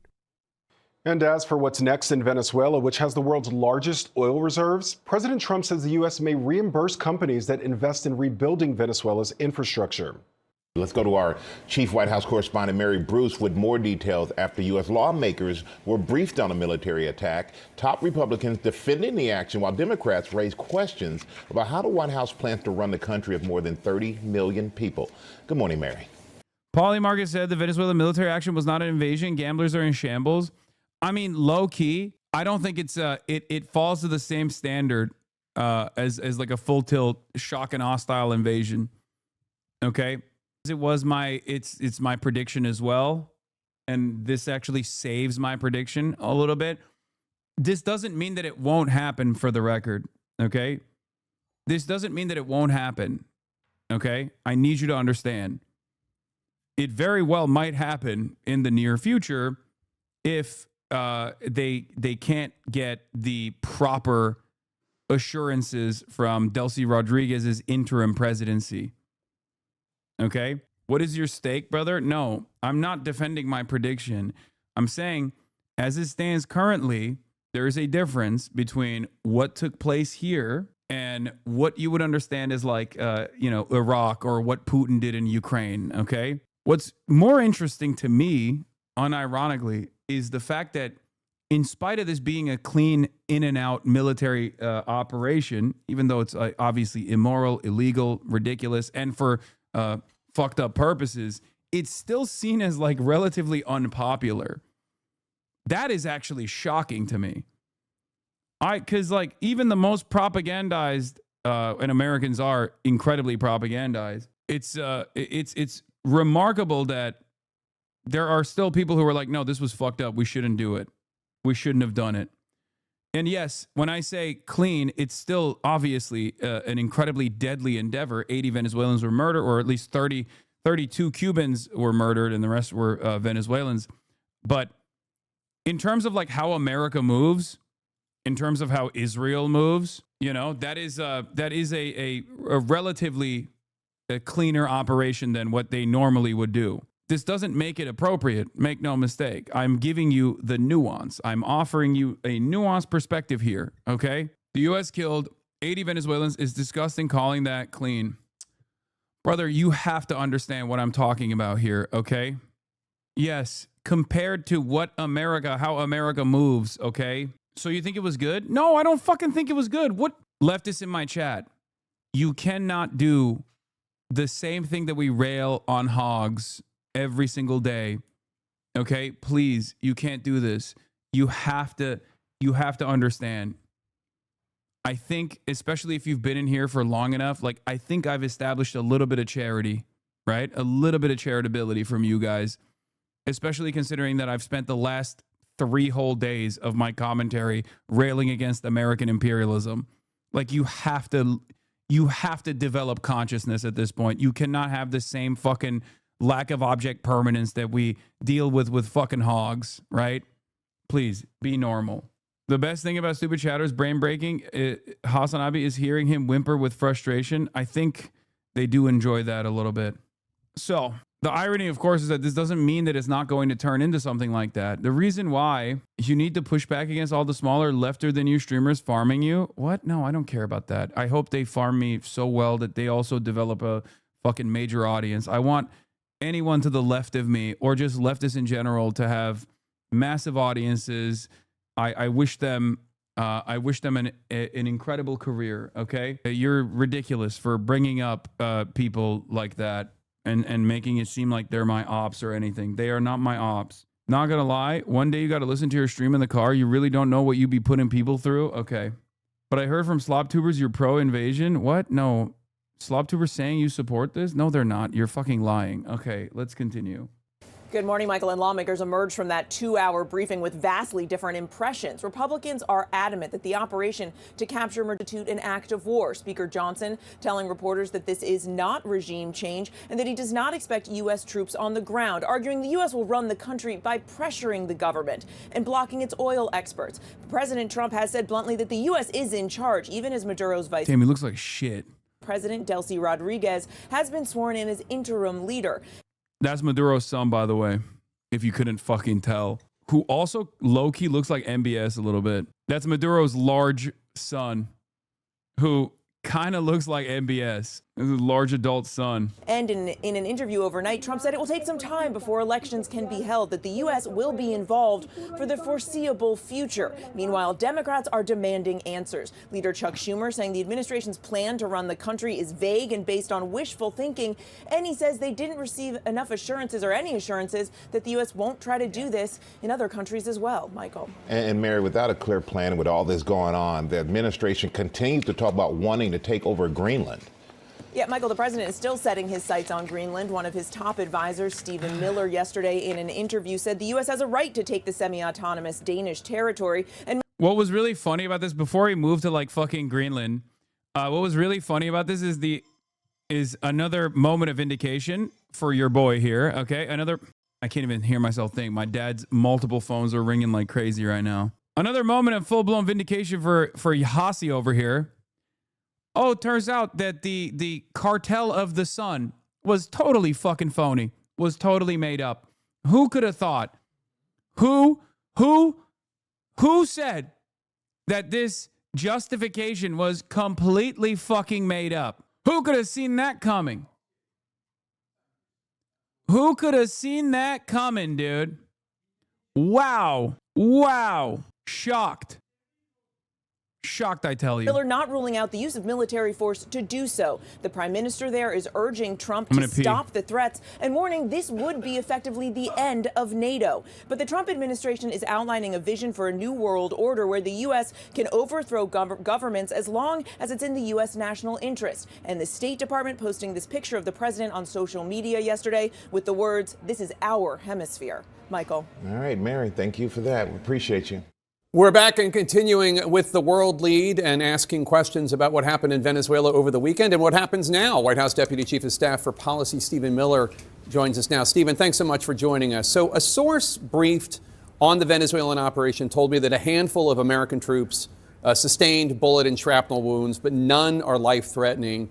Can you share with us how serious any injuries to American service members might be, and also any information you can tell us about any Venezuelan civilian casualties?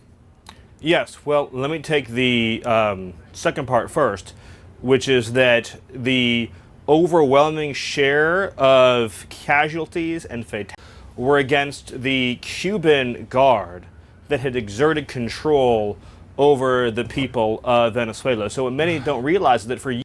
God, he's such a fucking bald Nazi bitch, dude. God damn, I hate him so much. It's funny. In some ways, it is kind of interesting seeing like how ugly both the statements are, but also how ugly the people are in this administration and how weak they are, how pouty they are. Like they don't even have any redeemable qualities on the aesthetics either. You know, they're just like, well, they were doing bad stuff. They were being run by Cuba. We need to make sure that we dominate our globe here, Jake. You can tell he thinks he deserves to live. Yeah, kind of. Years, Maduro stayed in power through an illicit deal with Cuban communists to provide his security because he didn't trust his own people to keep him safe. That is how much he was hated inside of Venezuela. So what our special... Yeah, totally. Which is why we're currently using his own administration as the transitionary state because of how unpopular he was. And that's why we're still using his entire administration. Like, how does that make sense? If he is the most unpopular figure of all time, okay, then... why haven't the Venezuelans welcomed your puppet as a liberator? Why didn't you actually bring Machado back into the fucking country? Why did Machado even have to run away from the country? Why? I mean, it doesn't make any sense, right? Am I crazy? If the opposition actually won by 70%, because that's what they fucking claimed, okay, with their insane numbers, okay? If that's the case, why? They're going to say Venezuelans are actually celebrating? Okay, if Venezuelans are celebrating, why isn't Machado in charge? Why wasn't Machado put in charge? You could have had 150 aircraft flying over Caracas. One of those fucking airplanes or one of those fucking helicopters could have had Machado in it. Why? Is it because she had to flee and she didn't want to come back because people would love her too much? You know? Is that why? Trump snubbed her. Yeah, Trump actually hates how popular Machado is. That's why. That's what it is, right? It just doesn't make any sense because it's clear to, I think, everyone that's paying even a little bit of attention that we don't give a fuck whether it's, as long as it's not Maduro, I guess, We don't give a fuck who's controlling Venezuela, right? So why are we not using the popular leader? Why are we not using the unimaginably popular leader? CBS Evening News interview, Maria Corina Machado says Venezuela's interim president is perhaps even more ruthless than Nicolas Maduro. Why are we not using the endlessly popular Maria Machado? One must ask this question. You can't even say, it's because Trump is a misogynist, because the fucking interim president and former vice president is also a woman. So Trump's misogyny is not even like moving the cards in any direction here. Why? The forces encountered when they did that daring midnight assault into Caracas were armed Cuban guards, and they sustained massive numbers of casualties. I can't give you an exact number. The numbers that you've seen in terms of the Cuban guards publicly reported are probably lower than the... Guys, it's not because she fucking refuses to decline the Nobel Peace Prize for Trump. Please be real. Please, I beg you, okay? Like, some of you read one Wall Street Journal article, or at least see one meme from a Wall Street Journal article, and you go, oh, that must be the reason. Like, come on. Did that push Trump over the edge? Maybe. Okay. I'm sure that played a role in Trump's, Trump's machinations here. Just like I'm sure the fucking careless nature of Maduro was frustrating for Donald Trump, as is reported by also one of the major papers. They said Maduro was dancing all day and that fucking pissed off Trump. That caused him to pull the trigger. Sure. Like, I'm sure they played a role. But the major role is still abso-fucking-lutely trying to maintain stability. Okay? They're trying to maintain stability in Venezuela so they can actually successfully extract the resources. Because without stability, without assurances from Delcy Rodriguez's government that you will allow every one of these foreign companies to come in and dump money into fixing up the refineries, and they will be able to keep pumping oil and shipping it to whoever they see fit. Without stability, you cannot get that assurance. Without stability, there's no extraction. Without stability, you cannot get any of these companies to go back into Venezuela and actually fix up the refineries. It's just not going to happen. So Trump right now is trying to maintain stability to the best of his ability, even though what he did was genuinely unstable. Right? He thinks that if you can threaten the interim government by showing what you did to the, head of state, that maybe they'll be more likely to play ball. But he also knows that a puppet leadership is not the first option here for stability, because he understands, just like I do, like his analysts understand, just as I do, that there is no world where the Venezuelan people do not fucking rise up against Machado. Not Trump, his analysts, the people around him, okay? Trump doesn't understand anything. We're not talking about Trump. When I say Trump, please, it's like Brandon. Like, Republicans love being like, oh, you think Brandon is making these choices? I was like, no, of course not. His brain is leaking out of his fucking ear. No, when I say Trump, I'm using it as a fucking catch-all term for the administration, okay? Please understand that, yes, I don't mean literally Trump is single-handedly, unilaterally making these decisions.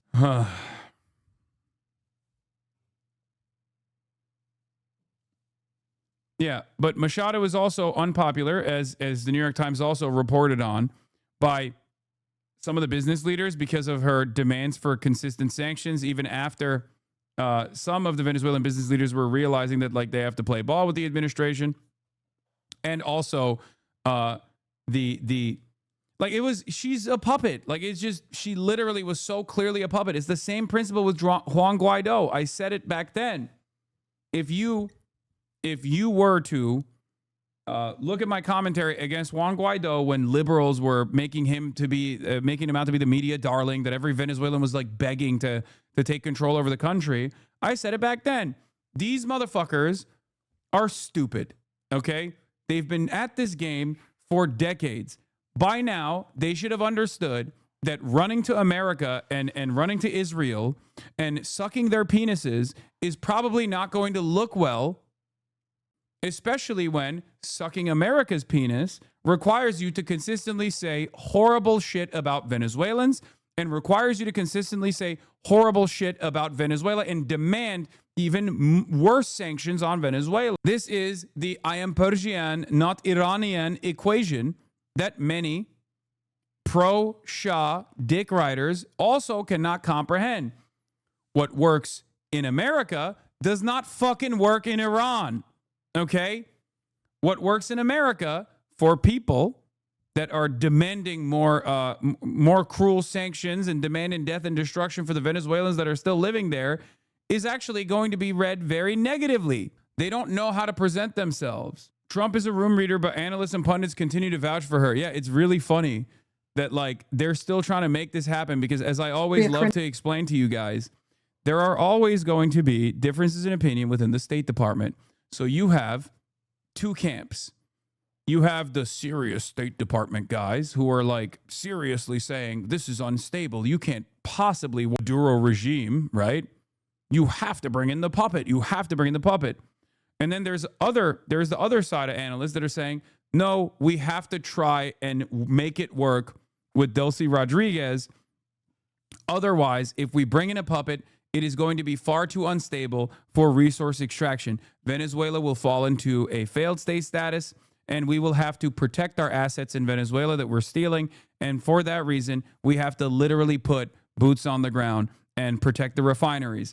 And maybe even engage in straight up counterinsurgency like we did in Iraq and Afghanistan. We should not do this. This will actually expend American resources. It will be far too costly and will end up turning into like our own USSR and Afghanistan moment. If it wasn't Vietnam and if it wasn't Afghanistan and if it wasn't Iraq, this will be America's USSR Afghanistan moment. Okay? That's it. Especially right now when multipolarity is rising, especially right now when there are other regional actors, other regional powers that have very clearly contested America's force projection, like Russia in Ukraine, okay? And you have other regional powers like China making steady gains in their own backyard with the Asian cooperation, with the exception of the Philippines. It is very, very difficult for America to maintain its global dominance while having all of its fucking resources and all of its efforts invested in destroying Venezuela so that they can have an Iraq-style situation in fucking Venezuela and continue extracting resources from Venezuela after you create your own version of American stability. What do you mean the USSR and Afghanistan? The USSR's invasion of Afghanistan in the aftermath of the Afghan Civil War or during the Afghan Civil War was largely the death blow that caused the USSR to dissolve. It exhausted their resources. They fucked up Afghanistan to begin with. It exhausted all of their resources. It was a major reason for why the USSR no longer exists. Okay? It was the USSR's Vietnam. But unlike the United States of America, the USSR could not deal with a Vietnam. Hard disagree. It could have survived without the botching of the economy by Gorbachev and co. Fair. But I think that all of those things work alongside one another. And if you're seeing restraint from China, it's partially because they have already seen this play out before with the USSR. Once again, you have to look at what has a higher order of priority here, like what played a bigger role in the demise of the USSR. And Afghanistan played a major role in this. America does not want to do this, at least for now. Does this mean that America won't do this? I think they will. They've shown time and time again that they have an endless appetite.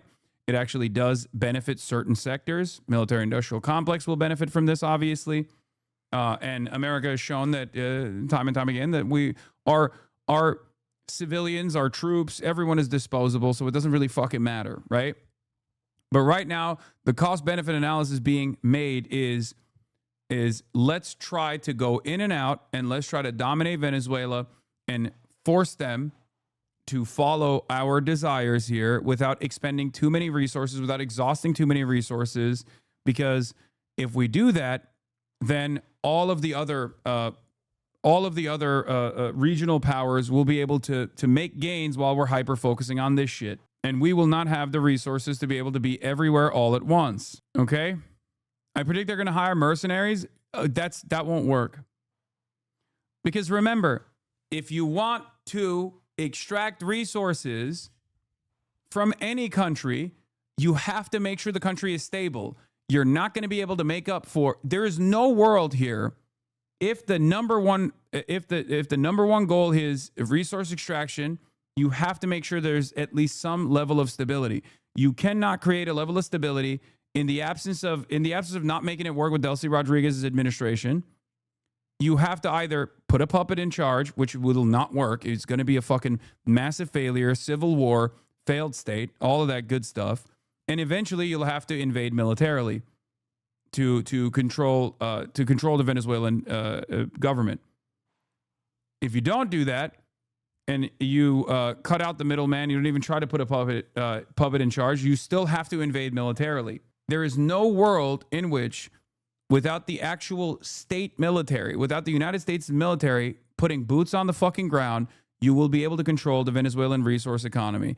It's just not going to happen. You either have to make it work with the current administration, or you have to invade. And that's the calculation making right now. And that's the reason why they just immediately cast aside Machado. They were like, yeah, fuck Machado. Who gives a shit? Might turn into a Sudan type situation. Okay, but first of all, even in Sudan, the UAE has taken advantage of sectarian conflict, ethnic tensions, and not only that, but also there's a group of people that were willing to go and fucking slaughter the civilian population in areas that they want to fucking extract gold from.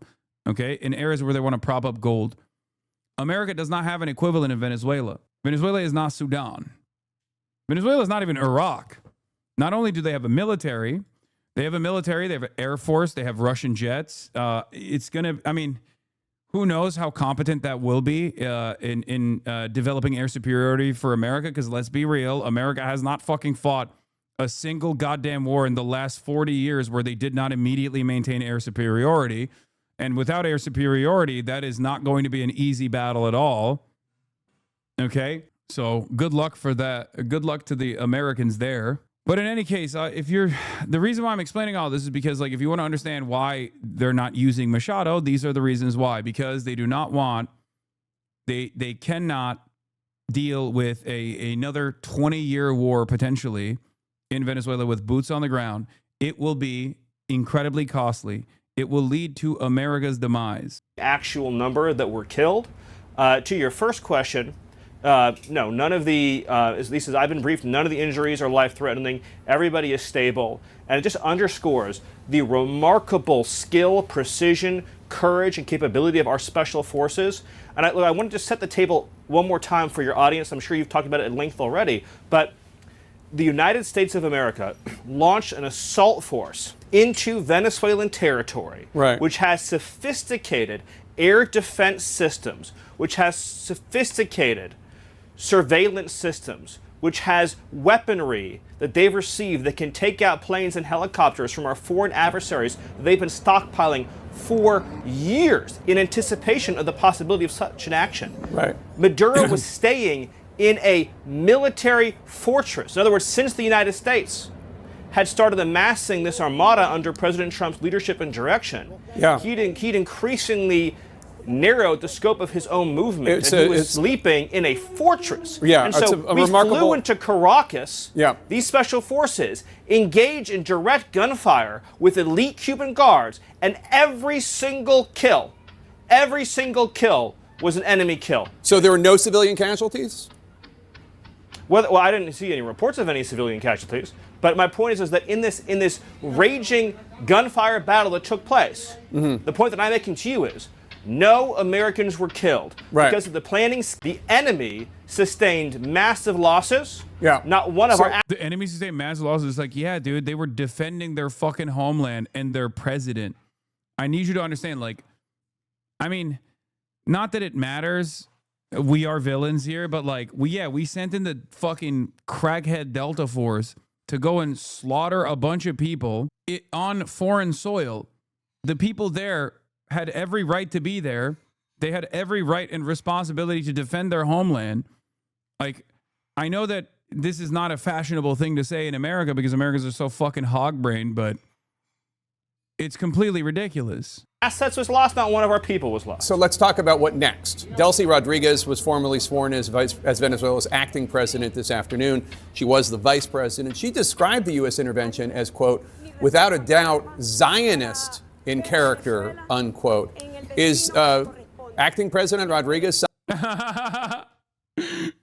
Sweetie, we're going to have to cancel you, Delcy. Sweetie, I know we came into your country, we kidnapped your president, and we killed a bunch of your nationals, but, that's going to be a problematic take from my perspective. Excuse me, I think you're canceled. Delcy Rodriguez, you might be canceled, sweetheart. Someone that the U.S. can work with?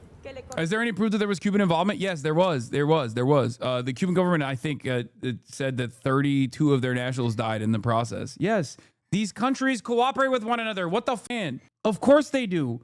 What is the confusion here? I wonder why. I wonder why two aligned nations that are slammed in the ass cheeks of American empire due to their ideological positioning would cooperate with one another. It's normal. It's like when people say, oh, well, Russian nationals died in this process. Like, yeah, I wonder why that would have, it didn't happen in this case, but like, even if it did, it would be normal as well, because we have carefully excised these countries from cooperating in the global marketplace, specifically in the case of Venezuela. So for Venezuela, it is an act of survival.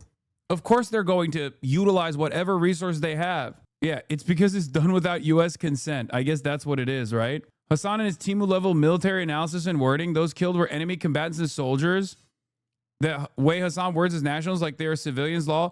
Brother, they were Venezuelan nationals in the Venezuelan military. What do you mean enemy combatants and soldiers? If I come to your fucking house and slaughter you, okay, and your entire family, I'm pretty sure they're going to call me the murderer, okay? The fuck? Our assessment in this is like, well, I put myself in a self-defense style situation. What the fuck are you talking about? What do you mean? Like, what a stupid fucking thing. Can you imagine? I break down your door and I slaughter your whole fucking family. You have a gun, right? And I kill you. And then I say, well, I was doing self-defense. I can't believe you wouldn't compare. I can't believe you wouldn't say Eric Infinium in this situation is an enemy combatant. Does it matter if you're an enemy combatant or not in that situation? I broke down your door. I came in and I slaughtered your fucking family and you. Who's the enemy combatant in this situation? ABC News says U.S. soldiers came under fire from Venezuelan troops while abducting the country's president. U.S. forces responded by murdering the Venezuelan troops who tried to stop foreign militants from kidnapping their head of state. ABC News describes this as self-defense. Upon arrival, they came under fire and responded in self-defense with overwhelming force, Kane said. The reason why he has to say this, by the way, is because it's military doctrine. Venezuela's acting president, Delcy Rodriguez, says the government of Venezuela governs in our country, no one else. There is no external agent that governs Venezuela. It is Venezuela. It is its constitutional government. The key witness in DOJ's case against Maduro is a former Venezuelan general, Hugo Carvajal, who pleaded guilty last year to drug trafficking and in December wrote a letter seeking leniency that backed the absurd claim that Venezuela had interfered in U.S. elections. Who else said that? Oh, that's right. Maria fucking Machado also said that. These guys are so clearly doing everything that they fucking can and lying about anything and everything that they fucking can in ways that even like the average liberal can understand, okay? Isn't that crazy? Yeah, I wonder if this guy is sincere. I wonder if there's a really good case here for Maduro's drug trafficking. Until yesterday, you are the one who wants to die in Maduro Hill. Wait, me? Maduro Hill, 30 years of Chavismo, has worked for years to equip loyalists.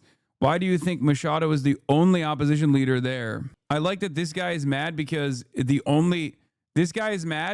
Trump didn't do regime change the right way. I can't believe you're dying on Maduro Hill. No, brother, there is no hill that doesn't matter what I say. Even if you come to terms with exactly what I'm saying 2 years down the line, you will forever hold this anger and resentment towards me. Okay? And you will, as people always do. I've heard this. Why are you dying on the Hamas hill? Why are you dying on the Saddam hill? Why are you dying on the Gaddafi hill? None of these hills were hills that I died on. It was actually hills that my opposition should have died on. But of course, no one gives a fuck if you are wrong in the direction of American intervention. People only remember when you're wrong against American intervention. God damn, dude. Yeah, give it a fucking year, okay? Check back with me in a year if you have an issue with it right now. Dying on Maduro Hill is what it's called when you get domed trying to capture Maracaibo for a Dodge Charger. They don't do Dodge Chargers no more, but I see the point that you're trying to make. Yeah, but that will be dying on fucking Maduro Hill. When you're trying to go through the fucking, when you're trying to cut through the mountainous terrain of Venezuela. Many hills there so that Citgo can finally be realized for all of its extraction potential. It will be so good for you and your family members. Yeah, many hills for our young boys and girls to die on. Yeah, this is my favorite. Yeah, what Trump did was illegal, but Maduro was a tyrant and dictator. SEAL Team 6 should have personally hugged and kissed him when kidnapping him and his wife. That's what a lot of liberals sound like. Or that's what a lot of people sound like when they fucking, they're like, Hasan, why aren't you spending every waking moment talking about how fucking ruthless of a tyrant Maduro was? I don't know, because I live in the fucking real world where, you know, what Maduro has done, what we did to Maduro, we should do to Israel, okay? But we will never do it to Israel. And the reason why I say what we did to Maduro, we should do to fucking Benjamin Netanyahu or Israel, is because Benjamin Netanyahu actually deserves it, okay? In comparison to someone like Benjamin Netanyahu, right? If this is the maximum position, extracting and kidnapping a fucking foreign head of state, I mean, come on. That's crazy, right? That's like the maximum position. Well, there's a justification for it. He has an ICC warrant, right? He does have a literal fucking arrest warrant, right? Bring him to justice. Maduro does not. Because guess what? What Maduro has done in his own country in terms of political repression does not meet the same fucking standard as what Benjamin Netanyahu has done. Maduro did too, Lamar, what the fuck? Maduro was a fucking dictator, Lamar, what the fuck are we doing? Venezuelans are rejoicing. Maduro did too. Maduro did a genocide, huh? Is that what happened? I didn't know he went into Guyana and turned Guyana into fucking Gaza. Unc, we are destined to do this every single time America intervenes in another country. I know, and I'll keep fighting that fucking battle every single time. And it's ironic because like these guys will inevitably come to terms, full tilt hogs, right? They will either recognize the reality and go, okay, quietly.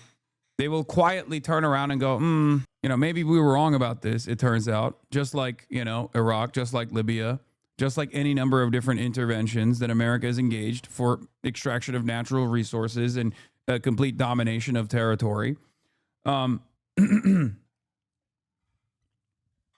Okay. Or they'll just become full tilt hogs in the process. They'll be like, oh, Hasan banned me and pissed me off, so now I hate him and everything he stands for. That's it. Don't any of these people wonder why Lindsey Graham is as giddy as a schoolgirl? No, they don't. They're too locked in on their own personal narratives. But as I've seen throughout who sit back and listen to my analysis, and there are those who inevitably come to that conclusion years after the fact, when the dust is settled. But those who actually come to that conclusion years after the fact, when the dust is settled, will fall again for the exact same propaganda the next time around, because they never actually reflect on why they fell for this propaganda to begin with. This is the problem. Okay? So they'll be like, oh, Iraq was bad, but this time is different. And that's what's incredibly frustrating about this process. Those who support every prior civil rights movement, every prior revolution, but not the current one, those who oppose every prior war as unjustifiable, but not the current one, those will continue falling into the same trap over and over again. They will delude themselves over and over again. It's very frustrating. Those are the same people who spent the last 2 years calling me a fucking anti-Semitic terrorist, only to arrive at the same conclusions that I was delivering in the beginning of this iteration of Israel's ethnic cleansing conquest and ethnic cleansing campaign. Those who spent 2 fucking years being like, dude, what? I can't believe you're saying the things you're saying. You're fucking terrorists. You're a fucking Islamist fundamentalist. You're a terrorist. You're a terrorist. You're a terrorist. HamasAbi. Only to now quietly turn around and act like they never did that. To turn around and act like, you know, they're also against Israel. Actually, who would ever be pro-Israel? What the fuck do you mean? Those people do not remember what I said. They only remember how I made them feel. Those people will fall again. I'm sure many of them are currently falling for this iteration. There will inevitably come a conflict where they can actually humanize the victims, though. Maybe it'll be Greenland. Maybe it'll be if America moves on like England or something, or maybe Canada, you know? And then they'll understand. Yeah, they quietly got quieter about their support for Israel. I've noticed many of the loudest voices that were running around talking about like how Palestinians are rapist barbarians and baby decapitators. How to address this, because I experience this as well with my friends. Just be kind to them. And remember, those who you can convince, you will be able to. Those who you cannot, you just need to stop. You need to give up. The reason why I want people to be, a little bit more charitable to my perspective here, is not because I want everybody to like me and I can't stand when people dislike me or whatever. I mean, obviously, like, you know, I'm a human being at the end of the day. It would be nice if people were nice to me, right? But the real reason why I want people to listen to my words and offer a little bit of charitability, especially considering how consistently I'm correct on these issues that they might actually agree with later down the line, even if they initially are fucking against me, is because there is a little fucking demon inside of everyone's brains, okay, that constantly tells them, no, this time it's different. Don't listen to this fucking dipshit. He's a socialist who's rich. He's fucking phony. He's fake. And that little demon is constantly leading you astray. It's constantly causing you to justify actions that the American state is taking that's not even beneficial for you. Okay? That's it. And as long as you don't internalize, as long as you don't self-reflect, as long as you don't actually figure out why you find yourself consistently duped, as long as you push aside how you were duped initially and move on from it, you will never learn. And the next time this happens, you'll find yourself on the wrong side of the argument once again. But there is comfort in being on the wrong side of the argument, right? I mean, there is a lot of solidarity that you get from other people who are just as dumb as you are, you know? there is a happiness that comes along with it, because it's fun to be delusional. You're going to have more fun that way. People love to invoke the horseshoe theory of politics, but leftists had a massive falling out with Biden and Dems over Gaza because they actually believe in the things, whereas right-wingers immediately abandoned non-interventionism for regime change because the leader said so. And David Bernstein in the replies, as always, it's better to be a Hamasnik than to be ideologically flexible is not a hill that I would die on. Brother, you are so lost in the sauce, David Bernstein. You want to know how low motion this kind of shit got? The ADL's very own Jonathan Greenblatt apparently tweeted at me, and I didn't even see it. He did this 4 days ago, and I didn't even fucking see it. None of you even brought it to my attention. That's how fucking low motion this shit is. Look, not shocking to see Hassan Piker blame the victim, but here he offers a case study in classic anti-Semitism. Hold the Jews responsible for the baseless hatred directed against them. I didn't even see this. It's so funny. You're right. The people that invited Benjamin Netanyahu hold no responsibility in the way that people associate Judaism with Zionism, and neither do you, Jonathan, even though you say it all the fucking time, that all Jews are Zionists, and if you're anti-Zionist, you're anti-Semitic.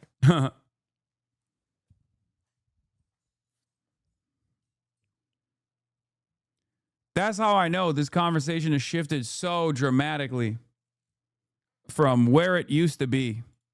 So the acting president put out a statement. I want to say, Jake, it was last night, pledging cooperation with the United States, pledging full and complete cooperation. But they also just passed a law saying that if you supported the operation against outlawing individuals or threatening with criminal penalties individuals if they supported the operation against Maduro. I think they did that today. Well, the good news there, Jake. The Piker Broadcasting Service is sponsored by you. It's socialism or barbarism. Thank you for the 20 Tier 1 gifted subs, allowing 20 people to have a HasanAbi subscription. I know it's obvious, but he's talking like such a bad faith interpretation of your post, Lamar. You're not saying you like that anti-Semitism is growing. You are upset about it, but it's because of their short-sightedness and conceit. Yes. And it's also ironic because he literally leans into that. Every single person from Ethan Klein to Jonathan Greenblatt who have spent literally looking at Israel's ISIS-style actions and saying, oh, this is literally awesome. This is so awesome. This is actually, if you criticize this stuff, you are literally anti-Semitic.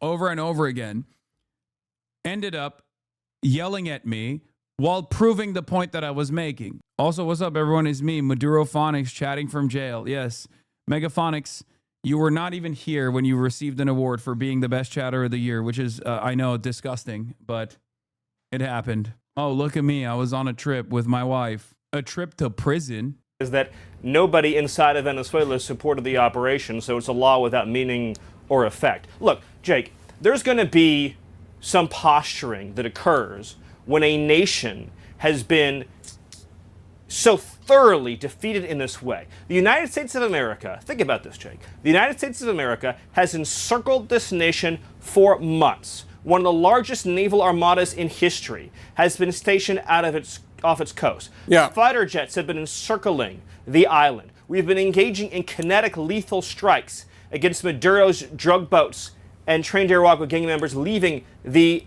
island. Yeah. We have launched a complete oil embargo of the ghost fleet, the dark ships.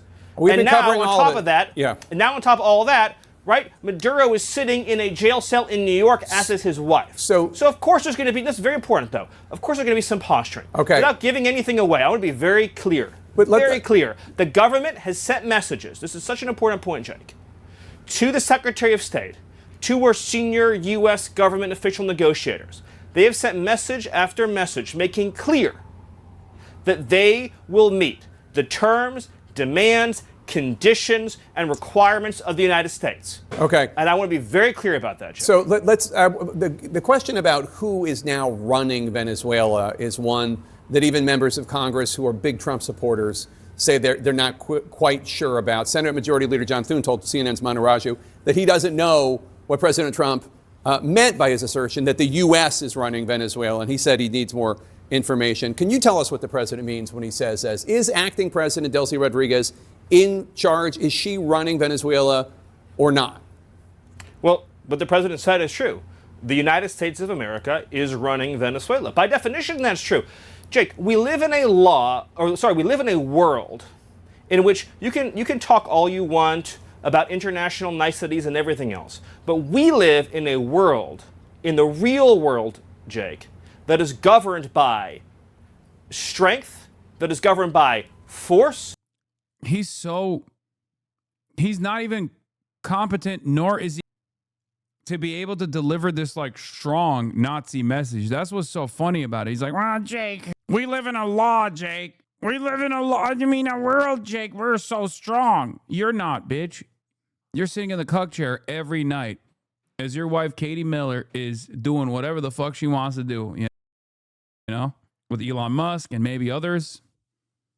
We live in a law that is governed by power. These are the iron laws of the world that But are you existed saying since that, the beginning of time. But in terms of day-to-day operations in Venezuela, that is acting President Rodriguez, right? It's not. Is he just uncharismatic or just not know what's even happening? No, he knows exactly what's happening. He's one of the more competent people in the administration. Come on. He knows exactly what the fuck's happening. It's just that he is entirely uncharismatic. Some sort of American emissary. What I'm saying is, we'll keep going here, Jake. So I want to say what I'm saying, and then you'll follow up. But what I'm saying is just one level above that, which is that, by definition, we are in charge, because we have the United States military stationed outside the country. We set. Jake Tapper doesn't even care about Miller. Miller just said we are powerful enough to do whatever we want, and what are you going to do about it? Yes. Because Jake Tapper also ultimately agrees with Stephen Miller. That's the whole point. That's the reason why I keep saying mainstream media, liberal outlets, and people who find themselves kind of action as anybody else. They won't openly say that they love that America is like sucking up the oil from Venezuela and stealing its resources, or who gives a fuck about Venezuelan autonomy here. They have to abide by like some liberal standards and some liberal premises. So they'll attack the aesthetics of the campaign, right? And that's why I always say this is a stupid fucking argument to make. People who look for moral consistency here when America has never maintained moral consistency, and we fucking saw that in the last 2 years with unlimited support to Israel, are also playing into the Nazi game here, okay? It's very dumb. What do you mean moral consistency and intellectual honesty? What are you talking about? Are you oblivious to what the administration is doing? Are you oblivious to who Trump is? Are you oblivious to who Stephen Miller is? You either agree with the actions or you don't. There is no reason to just be like Maduro is the worst tyrant since Adolf Hitler, and it's really mean that we, apprehended him in the middle of the night without following process. Who gives a fuck about process? If he's a tyrant, then it's good that he was fucking deposed, okay? That's it. That's it. You either think it's good that he got deposed or you don't. I don't think it's good that he got deposed, okay? I don't. This argumentation that liberals engage with, civility or fake process or leaning into some kind of like stupid fucking argument only allows the Republicans to win this conversation over and over again. So shut the fuck up.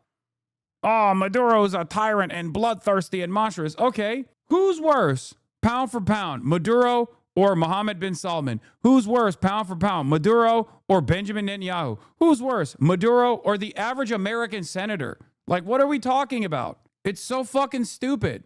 This standard is never applied to America's allies. The standard is never applied to the America's enemies that have nuclear weapons, right? Like even Maduro and Vladimir Putin. Yeah, go ahead. Do this to fucking Russia if you can. You can't because they have nukes. Suck my fucking dick, okay? There are people that you could do this to that would be valid, okay? And the world would cheer it on. The terms and conditions. We have a complete embargo on all of their oil and their ability to do commerce. So for them to do commerce, they need our permission. For them to be able to run an economy, they need our permission.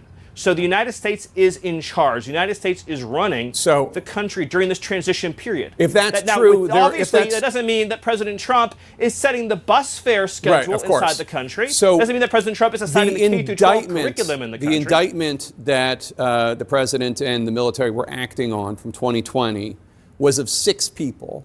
2 of them were seized on Saturday by our special operators. There are 4 other individuals indicted who remain in Venezuela. Is the U.S. demanding that they be turned over? One of them is Maduro's son. One of them is a former government official. One is a current government official in Nicaragua, as I'm sure you know. Are they going to be turned over if President Trump is, in fact, running Venezuela in the way you described? Well, I don't want to. Obviously, we have to balance here, Jake, which I think you more than most understand. We have to balance between, of course, what I can say to you publicly versus very close-hold conversations that might be happening privately. And I know you understand and respect that. But I'll answer the question in this way. There might be individuals who are fugitives from American justice that could become part of a future conversation. But it's also true that for government leaders inside of Venezuela, and as the president has said, right, we want an interim government that will respect the interests of the people of Venezuela, that wants a good, peaceful, secure future for Venezuela. So I would just say it this way. For those who may be indicted. Yeah, you guys think he's being sincere? All the fucking Venezuelans are celebrating Andy's in the chat. You and Stephen Miller are on board, it seems. You guys, how does that make you feel? Does that make you like reconsider your stance a little bit or no? Am I crazy, or does Tapper look more like a bitch than normal here because Miller keeps steamrolling him? Yes. It's also because he has to be a bitch here, okay? Because his primary position here is to defend the interests of capital. And if your goal is to defend the interests of capital, you can actually make an aesthetic argument, okay? You can make an aesthetic, you can put forward like an aesthetic disagreement with like the way Trump conducted himself, but ultimately you agree with it. You've spent years and years talking about how Maduro is despotic, he's a tyrant, he's bloodthirsty, he's a monster, he's eating babies. Of course you're going to be like, oh, it's I just don't really like the way you apprehended him, but maybe it was good. Like they can't even give Trump credit. I kind of understand why Republicans hate this shit, okay? I kind of understand why Republicans hate this shit because they're in the same game. Like when Republicans say, when hogs turn around and say like, oh, these liberals are so fucking insincere. They're such little bitches. Like they won't even give Trump. They have Trump derangement syndrome. They're two-faced, okay? They won't give Trump credit. They won't give Trump credit. They're right. They're right. They're fucking right. Republicans are right when they get mad at the likes of Jake Tapper not giving Trump credit. Why are they right? Because these guys do agree with what Trump did. At the end of the day, I don't even think they give a fuck about how Trump was able to apprehend Maduro, as a matter of fact. They don't care either. But they have to make this like performative disagreement in an effort to keep, whipping up the base with anti-Trump sentiment. Yeah, if I was a hog, if I was a Republican, I'd be getting fucking mad too. And this is the inevitable ways in which liberals lose elections. This is the ways in which Democrats lose elections. This is the ways in which Democrats and liberals alike look inconsistent to the average person.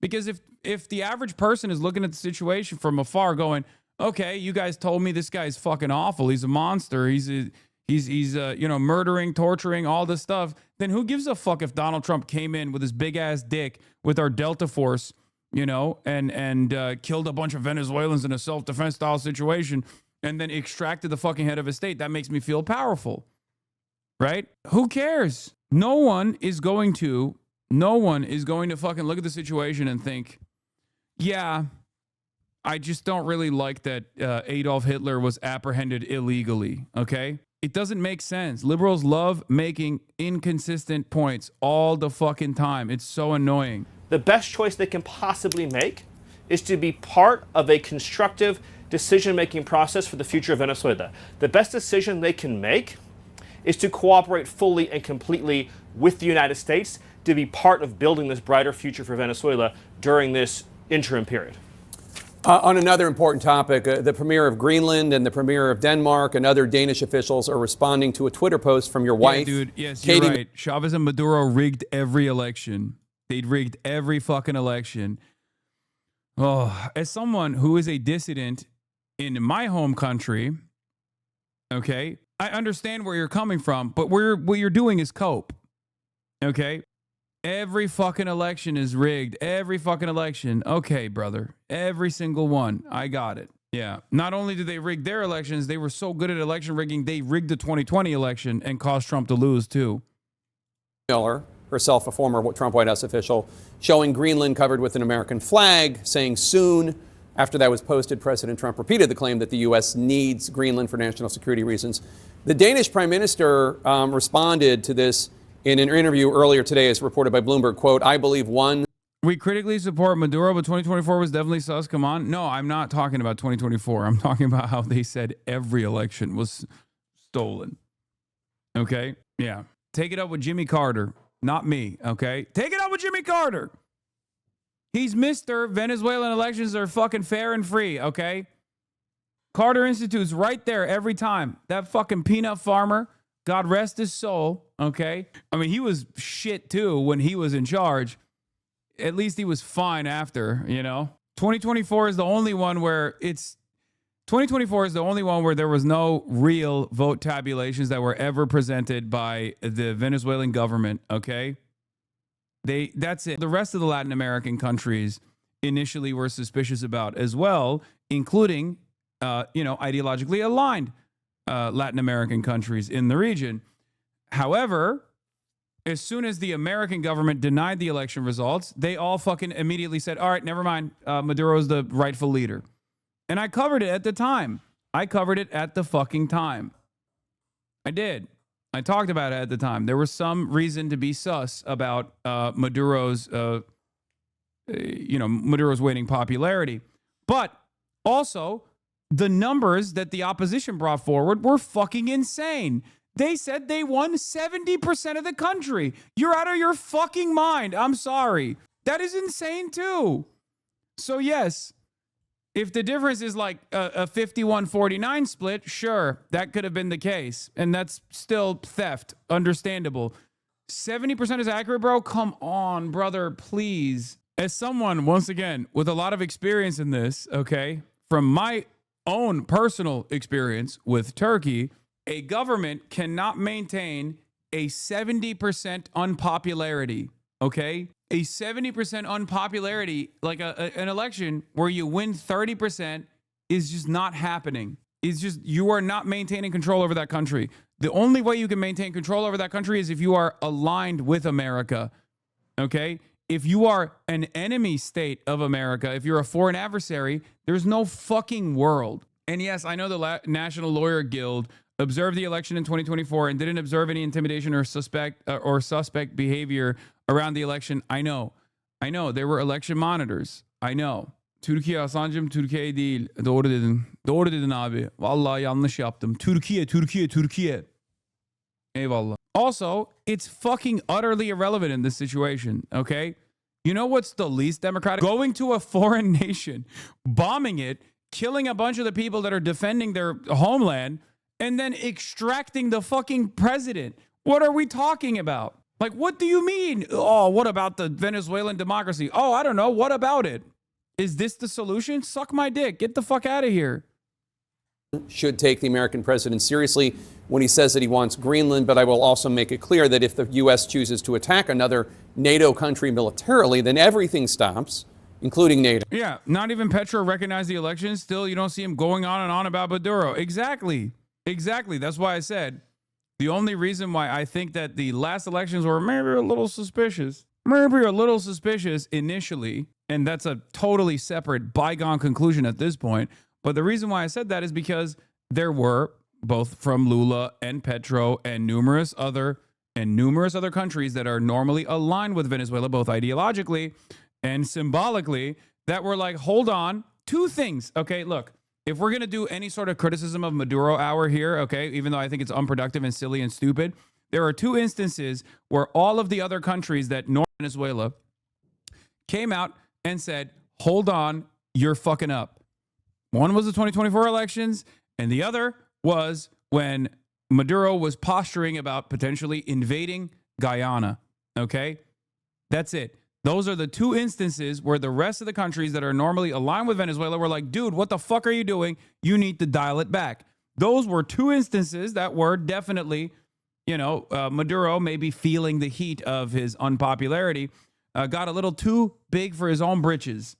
Okay? Yeah, I am sure Venezuelan democracy will be very important if the people vote to not hand over oil for free and become an oil extraction slaves for the U.S. Yes, of course, it's not. And it's never been about democracy anyway. And I guess, like, in this circumstance, it's somewhat refreshing that the administration is not even claiming this shit, right? They're not.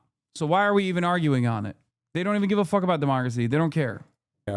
And thus the security that has been established since the end of the Second World War. Can you rule out that the U.S. is ever going to try to take Greenland by force?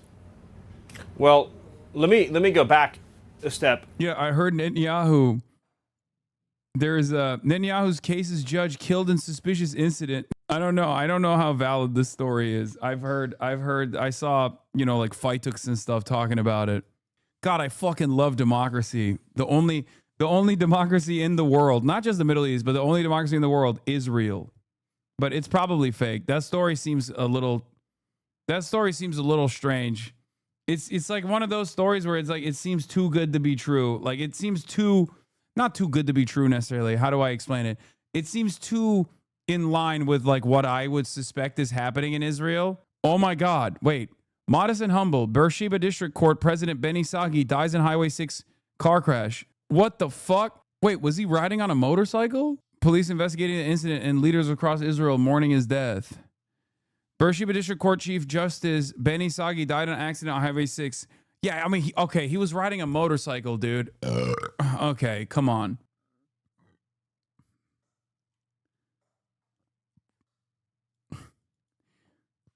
Ugh. I don't know. I mean, I don't know. Bro, if I'm overseeing, if I'm a judge in Israel, I would probably stay away from helicopters and motorcycles, though, to be fair. And I would have a car that's from like 1987. You know what I mean? I don't know how involved this guy is in the actual case that we're talking about, but I'm just saying, like, what are you doing? Do not get into a car that has any like automated driving assist or anything like that. Do not ever get on a fucking motorcycle, and do not get in a helicopter. Massad Chief said, beautiful day for a ride. Oh, man. Yeah, you got to get an analog car. FD's problematic white guy tier list, you're on there? All oh, right. shit. Where'd he put me? Let me just get all of them up here. I got to get them on the category. Hardcore race and Fantano are similar. I actually don't think Hasan had activity at 15, partly just because he wasn't even in America. Hasan is the least ethnically white, the most psychologically white. And I think that's Hasan's biggest challenge. Now, I say this publicly because I've also told him this privately, that Hasan's biggest problem is his ego, and the amount of negative attention he gets makes for a volatile combination. Let me put the disclaimers out early. Hasan is a real motherfucker. I don't talk about it publicly because he wouldn't want to, but Hasan has done so many good things for a variety of real life political action situations that he does not talk about. Legit. I just leave it at that. Y'all never gonna get me to dislike Hasan based off content, because I've engaged with Hasan on real shit on numerous. How much you pay for this promo? God damn it, dude. This is why I don't need haters. I already have haters in the chat. Okay? I've made haters my moderators. You see this? You ain't slick, bitch. Oh my God. Rio TV, thank you for the 70 gifted subs. Numerous occasions, and he puts his money where his mouth is. He comes through in a way that I don't expect, and I know a lot of white creators, and I love a lot of them. I would call Hasan first. And on top of that, the irony of the black radical moment he had, the irony of the real bad look he had about a month ago, is that none of these white creators have read a lick of black political anything. That's the main problem with the white online left right now, is that they've all read Marx, they've all read Hegel, they've all read. I'm gonna be honest. I don't think they have. I don't think most of the people have done that at all. Insert white bearded guy here. Pretty much none of them have read Du Bois, have read Fanon, like basic 101 black figures in leftist theory. Hasan has, to a degree that if you actually go and you examine Hasan's takes when he gets into black people business from a political standpoint, as bad as it sometimes gets, and I have had issues with Hasan's takes at times, I also recognize where he's gotten certain shit from. Morris Moon says a lot of these white leftists are allergic to black intellectuals. They think it's all derivative of Marx. And that's just so untrue. I'm not saying he's the only one, mind you. I'm not saying he's the only one. I'm saying at his level, he's the only one. And I remember when I first realized, I was like, oh, this motherfucker know a little bit. Now, the problem is Hasan streams 10 hours a day, 6-7 days a week. And I've, again, told him this personally, you cannot be a normal, sensible person doing this that much. I feel like I've maintained it somehow, you know, in spite of the treacherous media landscape, in spite of the medium itself being so against that like the medium is so awful for the purpose of delivering coherent messages about ongoing political things, you know? It's just so bad. I am weird though. I know. I don't think that it's like, I'll be honest, like I know. It's just, I don't know how I make it work. If I wasn't weird, I wouldn't be able to make this work, but I do. And it's not like I'm constantly demanding people to give me the fucking respect that I think I deserve, right? Because like I'll see so many people every now and then, come out and be like, oh man, this like these kick streamers, they've gotten out of control. And it's like, it's the very same accounts that I know have shit on me because kick streamers have been fucking actively up my ass for like the past 4 years or so, right? People who are initially duped by those very same people when they first came out the market, who will then be like, why is nobody contesting this stuff? I don't know. You hate the guy who has been for fucking years now. No one cares about your beef with Kick. You eat on stream during interviews because you're hungry. Wait, what? I think I've done that like one time. I think I've literally eaten on stream with a friend, like interviewing or talking to a friend one time. And it was like fucking 6 p.m. or something. Like it was late in the day. Also, what do you, sleepy time P? I like this. You said you eat on stream. You've done it multiple times with Noah. Yeah, Yeah, Noah, a person who literally stays in my house and is on stream for like 6 hours. Also, I like the air quotes for hungry because this implies that I'm faking being hungry. Or rather, this implies hunger is not a real condition. Oh, Mr. Hunger over here. Performatively eating. Let's have some manners. This alleged hunger that you have. The only hunger that you have is to accumulate more capital. I knew it. I am slowly going crazy right now. Damn, did I do 6-7 again? Fuck. I've only been on for like 2 hours. And in that 8-9 hours of streaming he does, 4 or 5 of those hours are just people telling Hasan how much they hate him. And him responding to that in real time. Nerd with the promise. Hasan's biggest issue is the nature of the platform and encourages those moments where he pops off at the wrong person because it's generally hard to differentiate from weirdos and sincere critique, but he can do a lot more that is honesty hard to pack in this message.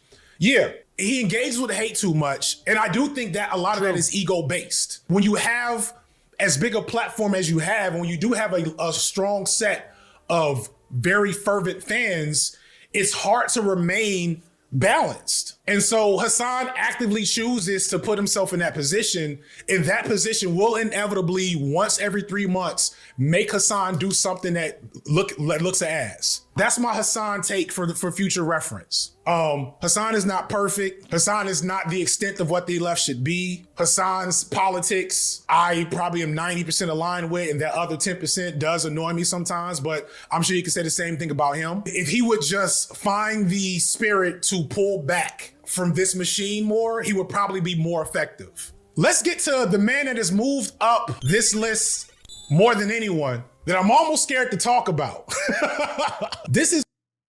Is that C tier? Never mind. You didn't pay him shit. Yeah, he put me in. Will associate with publicly, but I will not get a plate. That's crazy. That's crazy. I can't believe that I don't even get a plate. Wait, what's the top of the tier? Invited to the cookout. Will bring a plate. Will associate with publicly. Okay, let's see. Let's see once there's more of this stuff. Oh, wow. His assessment, he has a, whoa, this is crazy. He has like a very, it's tough. Does anyone get cookout or no? No one gets cookout. Dude, John Brown doesn't even get invited to the cookout. That's...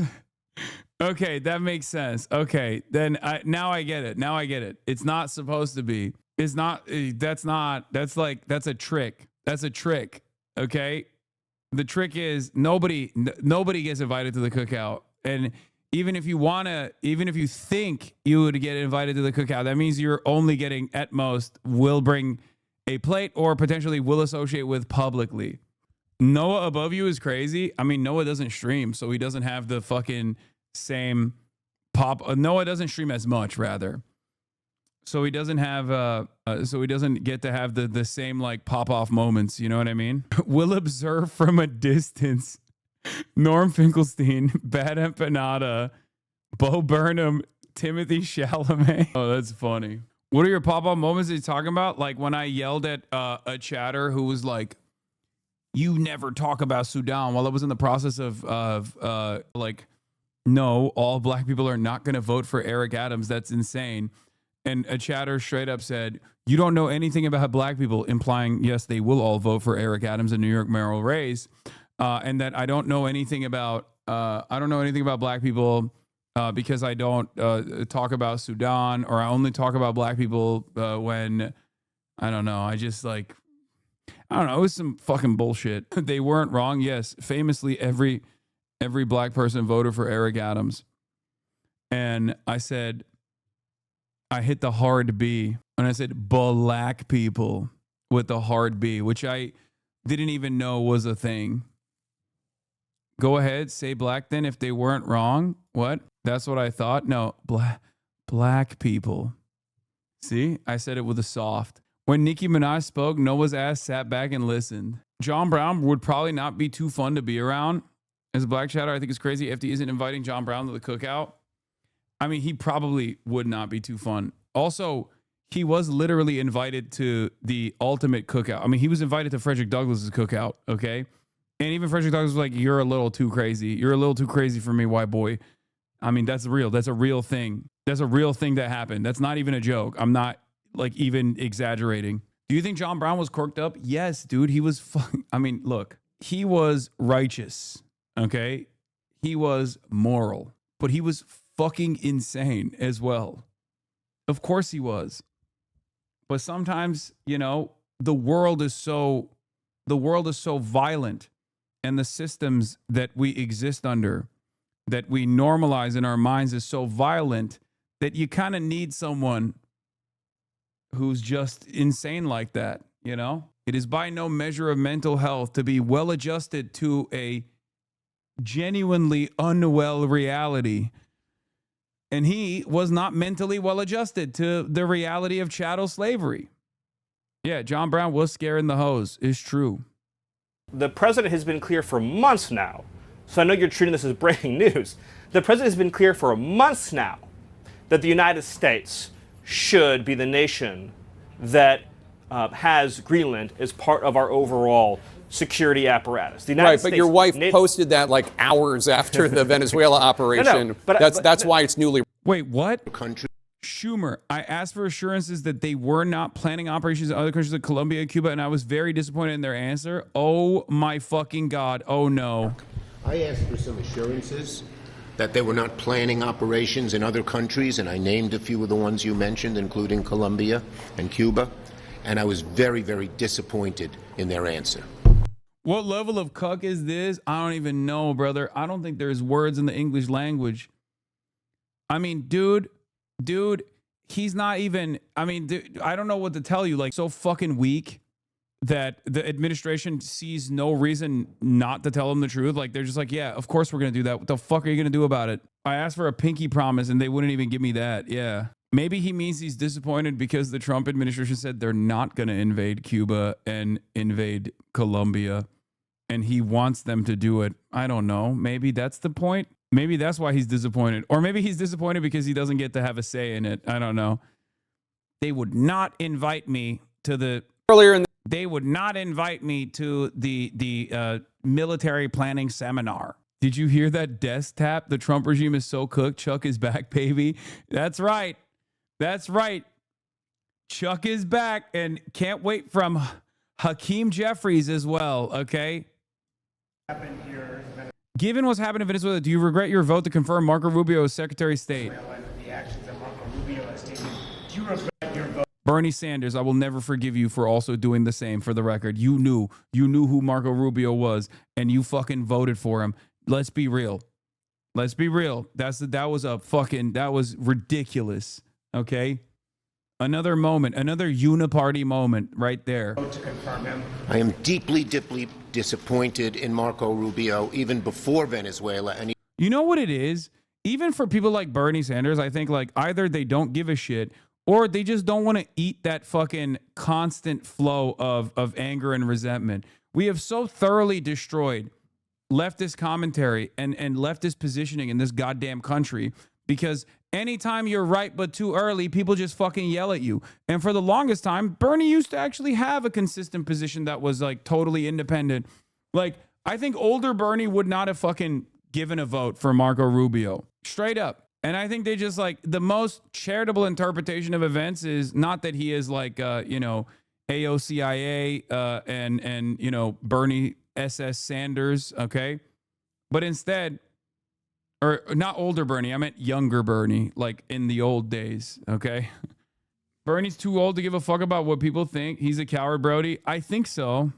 It's crazy to me because, like, Democrats, they used to have, like, for all of the criticisms that I have for the Democratic Party, there was legitimately like an anti-war coalition amongst the Democrats. There was also an anti-war coalition amongst the conservatives as well back in the day. But like there was like at least some Democrats and what we would regard as like cranks, I guess, that would stand against intervention, that would literally say like, nah, it's fucked up. Don't shit on Bernie. He's done more than you. I mean, I agree with that, you know, but it sucks that, you know, the best we have in the Senate is what, Bernie Sanders. And this is, you know, he fucking voted for Marco Rubio. Let's be real.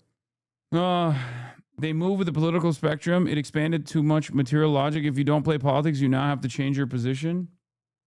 What is this? Gaming's black. Gaming's black Jesus. Bro's been in politics long enough to be chained. The way the L rolls off her tongue sounds prejudiced. Listen to the way you say black, shaking my head, kidding, please don't eat me. I just think like, no, it's that person is memeing.